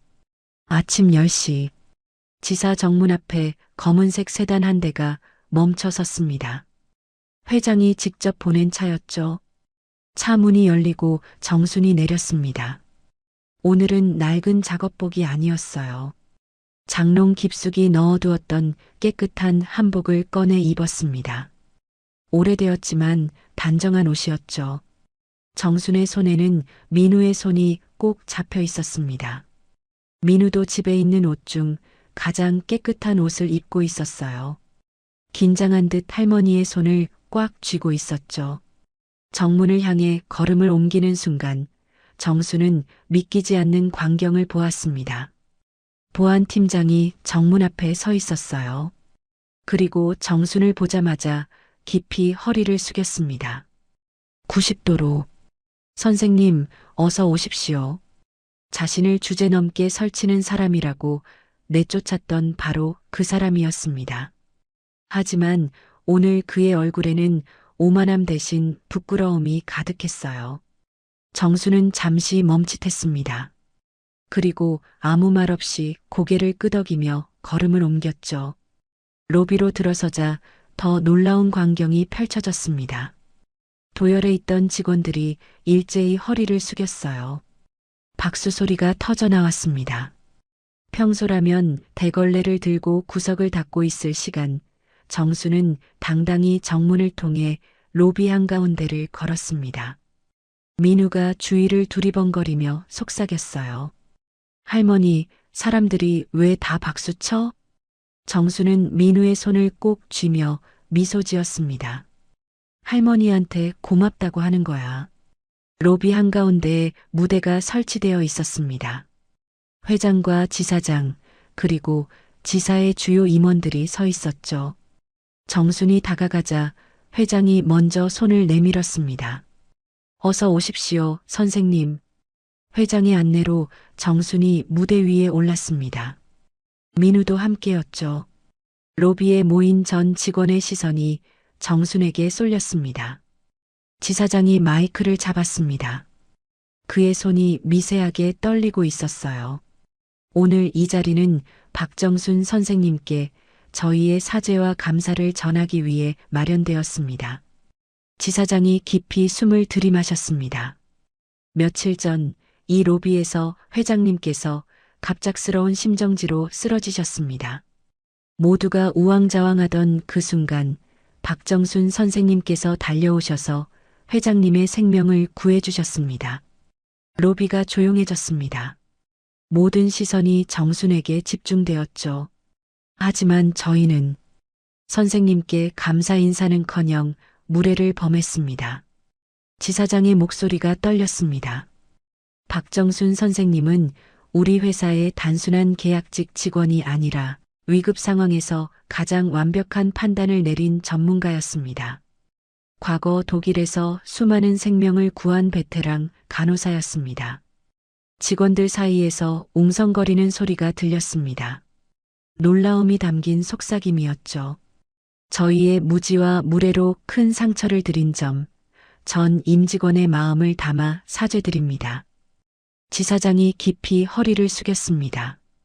무대 위의 임원들도 함께 고개를 숙였죠. 그리고 박수가 터져 나왔습니다. 처음에는 한두 명이 치기 시작한 박수가 순식간에 로비 전체로 퍼졌어요.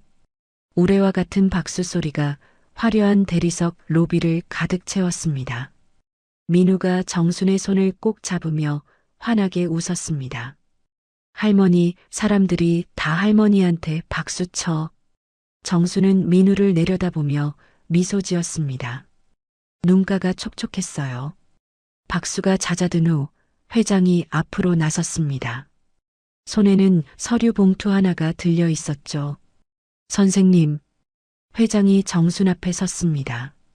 이건 제 개인적인 감사이자 선생님이 지켜주신 제 생명의 값입니다. 회장이 서류 봉투를 열었습니다. 안에는 2장의 서류가 들어 있었어요. 첫 번째는 선생님의 노후를 위한 후원금입니다. 이제 고된 일은 그만두시고 편히 지내십시오. 정순의 눈이 커졌습니다. 두 번째는 민우 군을 위한 장학 증서입니다. 대학 등록금까지 모든 교육비를 지원하겠습니다. 회장이 민우를 바라보며 미소 지었습니다. 민우 군, 훌륭한 할머니를 두었구나. 열심히 공부해서 할머니처럼 멋진 사람이 되렴. 민우가 고개를 끄덕였습니다. 눈이 반짝이고 있었어요. 정수는 한참 동안 서류를 바라보았습니다. 손이 떨리고 있었죠. 화려한 직함도 거창한 위촉장도 아니었습니다. 자신의 명예가 회복되었다는 증거와 손주의 미래가 담긴 서류. 그것만으로도 정순에게는 충분했어요. 정순이 서류를 소중히 품에 안았습니다. 감사합니다. 정순의 목소리가 떨렸습니다. 정말 감사합니다. 행사가 끝나고 정순은 로비를 천천히 둘러보았습니다. 화려한 대리석 바닥, 높이 솟은 유리창, 눈부시게 빛나는 조명. 며칠 전까지만 해도 정순이 새벽마다 대걸레를 밀며 닦았던 곳이었죠. 정순은 로비 한쪽의 유리창 앞에 멈춰 섰습니다. 손을 들어 유리 표면을 가만히 쓸어보았어요. 깨끗했습니다. 지문 하나 없이 반짝거렸죠. 정순의 입가에 미소가 번졌습니다. 이제 더 이상 지문 하나에 가슴 졸이지 않아도 됩니다. 누군가가 뒤에서 지저분하다고 구박할까봐 전전긍긍하지 않아도 되죠. 선생님, 뒤에서 목소리가 들렸습니다. 돌아보니 보안팀장이 서 있었어요. 여전히 고개를 숙인 채였습니다. 배웅해 드리겠습니다. 정수는 보안팀장을 바라보았습니다. 며칠 전 자신에게 퍼부었던 그 거친 말들이 떠올랐어요. 주제넘게 설치는 사람은 필요 없어요. 당장 짐 싸요. 하지만 정수는 화를 내지 않았습니다. 대신 나직하게 말했어요. 사람 위에 사람 없고 사람 밑에 사람 없는 법이라오. 보안팀장의 어깨가 움찔했습니다. 나중에 나 같은 노인이 또 오거든. 그땐 따뜻한 물 한 잔이라도 먼저 건네주구려. 정순의 목소리는 부드러웠지만 그 안에 담긴 무게는 결코 가볍지 않았습니다. 보안팀장은 아무 말도 하지 못했어요. 그저 깊이 고개를 숙일 뿐이었죠. 정수는 민우의 손을 잡고 정문을 향해 걸었습니다. 정문 앞에 검은색 세단이 대기하고 있었어요. 회장이 준비한 차였죠. 운전사가 문을 열어주었습니다. 정수는 차에 오르기 전 한 번 더 뒤를 돌아보았습니다. 화려한 유리 통창, 눈부신 로비, 그리고 도열에서 배웅하는 직원들. 정순의 입가에 미소가 번졌습니다. 50년 전 젊은 정순이 독일행 비행기에 올랐을 때의 기분이 떠올랐어요. 두렵기도 했지만 당당했던 그 순간, 새로운 세상을 향해 발을 내딛던 그 홀가분함. 지금 이 순간도 마찬가지였습니다. 정수는 차에 올라탔습니다. 민우가 옆에 앉았죠. 문이 닫히고 차가 천천히 출발했습니다. 창밖으로 오토카 지사 건물이 점점 멀어져 갔어요. 정수는 그 모습을 가만히 바라보았습니다. 인생의 한 페이지가 넘어가고 있었습니다. 그리고 새로운 페이지가 시작되고 있었죠. 얼마 후 정수는 꽃집 앞에 서 있었습니다. 유리창 너머로 형형색색의 꽃들이 보였어요. 하지만 정순의 눈은 한 곳에 멈춰 있었습니다. 안개꽃과 프리지아. 아들이 좋아하던 꽃과 며느리가 좋아하던 꽃이었죠. 할머니, 뭐 사려고? 옆에서 민우가 물었습니다. 정수는 미소 지으며 꽃집 문을 열었어요. 아빠 엄마한테 갖다 줄 꽃이야. 정수는 안개꽃 한 다발과 프리지아 한 다발을 골랐습니다. 하얀 안개꽃과 노란 프리지아가 어우러져 아름다운 꽃다발이 되었죠. 꽃다발을 들고 정순과 민우는 버스에 올랐습니다. 목적지는 서울 외곽의 조용한 추모공원이었어요. 추모공원에 도착했을 때 오후의 햇살이 부드럽게 내리쬐고 있었습니다. 정수는 익숙한 길을 따라 걸었어요. 이 길을 수없이 걸었습니다. 5년 전 아들 내외를 잃은 뒤로 한 달에 한 번씩은 꼭 찾아왔죠. 하지만 오늘은 달랐습니다. 예전에는 이 길을 걸을 때마다 어깨가 무거웠어요. 고개가 저절로 숙여졌죠. 아들과 며느리를 먼저 보내고 어린 손주를 떠안게 된 것이 자신의 죄처럼 느껴졌거든요. 제대로 된 부모 노릇을 해주지 못한 것 같아서, 번듯한 할머니가 되어주지 못한 것 같아서 늘 미안함에 고개를 들 수가 없었습니다. 하지만 오늘 정순의 걸음걸이는 유난히 가볍고 당당했습니다. 민우의 손을 꼭 잡고 묘역으로 들어섰어요. 나란히 놓인 두 개의 비석이 보였습니다. 정순의 아들과 며느리가 잠들어 있는 곳이었죠. 정순은 비석 앞에 무릎을 꿇었습니다. 꽃다발을 조심스럽게 비석 앞에 놓았어요. 하얀 안개꽃과 노란 프리지아가 차가운 돌 위에서 햇살을 받아 빛났습니다. 정수는 눈을 감고 두 손을 모았습니다. 그리고 마음속으로 나직하게 말을 건넸어요. 얘들아, 엄마 왔다. 바람이 부드럽게 불어왔습니다. 마치 대답이라도 하듯이 이제 걱정하지 마라. 우리 민우 할머니가 번듯하게 잘 키울게. 정순의 목소리가 떨렸습니다. 엄마도 이제야 내 이름을 찾은 것 같구나. 정수는 한참 동안 그 자리에 앉아 있었습니다. 눈가가 촉촉했지만 입가에는 미소가 번져 있었어요. 옆에서 민우도 두 손을 모으고 눈을 감고 있었습니다. 아이 나름대로 기도를 하고 있는 것이었죠. 한참 뒤 민우가 눈을 떴습니다. 그리고 할머니의 손을 두 손으로 꼭 잡았어요. 할머니, 민우가 정순을 올려다보았습니다. 나 이제 알아. 뭘?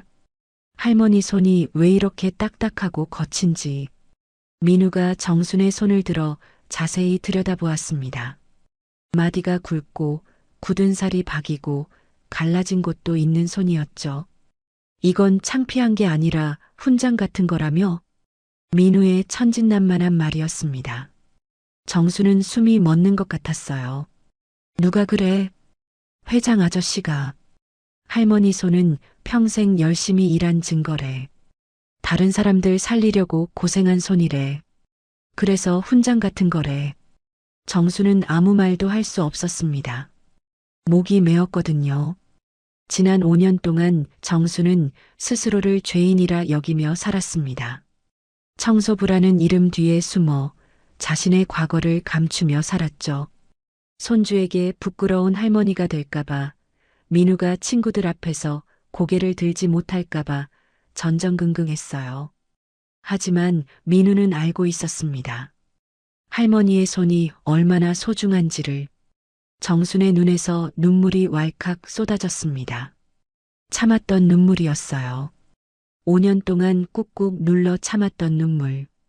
청소부로 일하며 구박받을 때도, 해고당하고 쫓겨날 때도 흘리지 않았던 눈물이 민우의 그 따뜻한 말 한마디에 둑이 터지듯 쏟아졌습니다.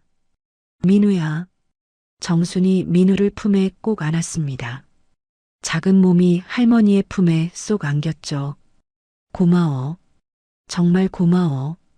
정순의 목소리가 떨렸습니다. 그 순간 정순은 다짐했습니다. 남은 인생은 누군가의 그림자가 아닌 온전한 자신으로 살아가겠노라고. 더 이상 숨지 않겠노라고. 당당하게, 꼿꼿하게 살아가겠노라고. 달동네 낡은 방에는 작은 변화가 생겼습니다. 눅눅했던 벽지를 새로 발랐어요. 밝은색 벽지가 방 안을 환하게 만들었죠. 삐걱거리던 문도 고쳤습니다. 찬바람이 들어오던 창문 틈도 막았어요.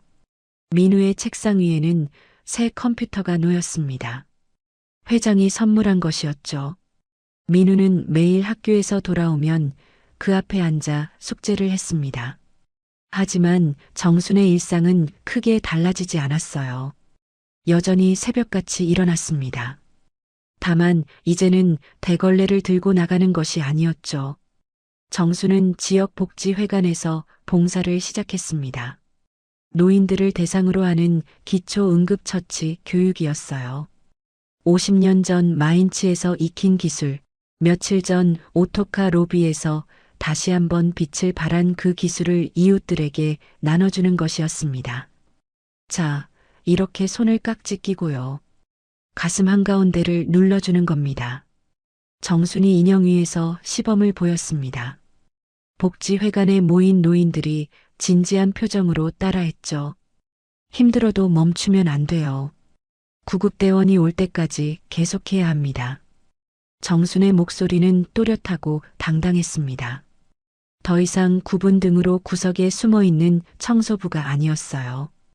평생을 간직해온 소중한 기술이 다시금 이웃의 생명을 지키는 빛이 되고 있었죠. 어느 조용한 오후였습니다. 정수는 방 안에 혼자 앉아 있었어요. 민우는 학교에 갔고 집안은 고요했습니다. 창밖으로 따스한 햇살이 쏟아지고 있었죠. 정수는 장롱에서 낡은 수첩을 꺼냈어요. 50년 된 그 수첩. 마인츠의 눈물과 땀이 배어 있는 기록이었죠. 누렇게 변색된 종이 위에 젊은 시절의 글씨가 빼곡했어요. 독일어와 한국어가 뒤섞인 메모들, 환자 기록, 의학용어, 그리고 가끔씩 적어둔 일기. 정수는 페이지를 넘기며 과거를 더듬었습니다. 마인츠의 차가운 겨울, 눈물로 지새운 밤들, 그리고 누군가의 생명을 구했던 순간들. 수첩의 마지막 페이지에 다다랐습니다. 거기는 비어 있었어요. 50년 동안 한 번도 채우지 않았던 공간이었죠. 정수는 펜을 들었습니다. 그리고 처음으로 현재의 이야기를 꾹꾹 눌러쓰기 시작했어요. 1974년 마인츠의 미스 박, 2026년 서울의 박정순. 정순의 손이 천천히 움직였습니다. 인생은 돌고 돌아 결국 나에게로 왔다. 펜 끝에서 글자가 태어났습니다. 고단했으나 헛되지 않은 삶이었다. 정수는 마지막 글자를 쓰고 펜을 내려놓았습니다. 수첩을 덮었어요. 창밖으로 눈부신 햇살이 쏟아지고 있었습니다. 정수는 그 빛을 향해 미소 지었죠. 저녁이 되었습니다. 노을이 지는 공원. 정순과 민우가 벤치에 나란히 앉아 있었어요. 두 사람 사이에는 김밥 한 줄이 놓여 있었습니다. 할머니, 이거 맛있다. 민우가 김밥을 베어 물며 말했습니다. 정순이 직접 싼 김밥이었어요. 예전처럼 편의점 김밥이 아니라 신선한 재료로 정성껏 만든 것이었죠. 많이 먹어. 더 있어. 정순이 민우의 머리를 쓰다듬었습니다. 공원에는 사람들이 오가고 있었어요. 산책하는 연인, 뛰어노는 아이들, 운동하는 노인들. 평화로운 저녁 풍경이었습니다. 지나가는 사람들이 정순을 보았습니다. 굽은 허리의 노인. 하지만 그들은 예전처럼 눈살을 찌푸리지 않았어요. 정순의 얼굴에는 청소부의 고단함 대신 한 시대를 버텨낸 영웅의 평온함이 깃들어 있었거든요. 할머니. 민우가 김밥을 다 먹고 정순을 올려다보았습니다. 응? 할머니는 행복해? 갑작스러운 질문이었습니다. 정순은 잠시 생각했어요. 그리고 미소 지었죠. 그럼 할머니는 행복해. 정순이 민우의 손을 잡았습니다. 민우야, 인생은 말이다. 정순이 저녁 노을이 물드는 하늘을 바라보았습니다. 오늘보다 내일이 더 눈부신 거란다. 민우가 고개를 끄덕였습니다. 아이는 아직 그 말의 깊은 뜻을 다 이해하지 못했을지도 몰라요. 하지만 할머니의 따스한 목소리와 평온한 미소만으로도 충분했습니다. 해가 완전히 지고 하늘에 별이 하나둘 떠오르기 시작했습니다. 그리고 달동네 위로 보름달이 떠올랐어요. 둥글고 환한 달이었습니다. 그 달빛이 세상의 가장 높은 곳에서부터 가장 낮은 곳까지 골고루 환하게 비추고 있었습니다. 화려한 강남의 빌딩 숲도 가파른 달동네의 좁은 골목도 모두 같은 달빛 아래 빛나고 있었죠. 오늘의 이야기 어떠셨나요? 정순 할머니는 50년 전 낯선 땅에서 묵묵히 생명을 살렸고 50년 후에도 똑같이 누군가의 심장을 다시 뛰게 했습니다. 세상은 그녀를 청소부라 불렀지만 그녀의 손끝에는 시간이 지워지지 못한 숭고한 사명이 새겨져 있었죠. 세상은 직함으로 사람을 판단합니다. 청소부, 회장, 의사, 노인. 하지만 위기의 순간 진짜 그 사람의 가치가 드러나는 법이에요. 정순 할머니의 굽은 등 뒤에는 누구도 몰랐던 눈부신 인생이 숨겨져 있었습니다. 어쩌면 지금 여러분 곁에도 그런 분이 계실지 몰라요. 아무 말 없이 묵묵히 자기 자리를 지키는 이름 없는 영웅 말이에요. 오늘 하루 그분들을 한 번쯤 따뜻한 눈으로 바라봐 주세요. 구독과 좋아요 눌러주시고 정순 할머니를 위한 응원의 댓글도 부탁드릴게요. 오늘도 끝까지 함께해 주셔서 감사합니다. 인생 나날이었습니다.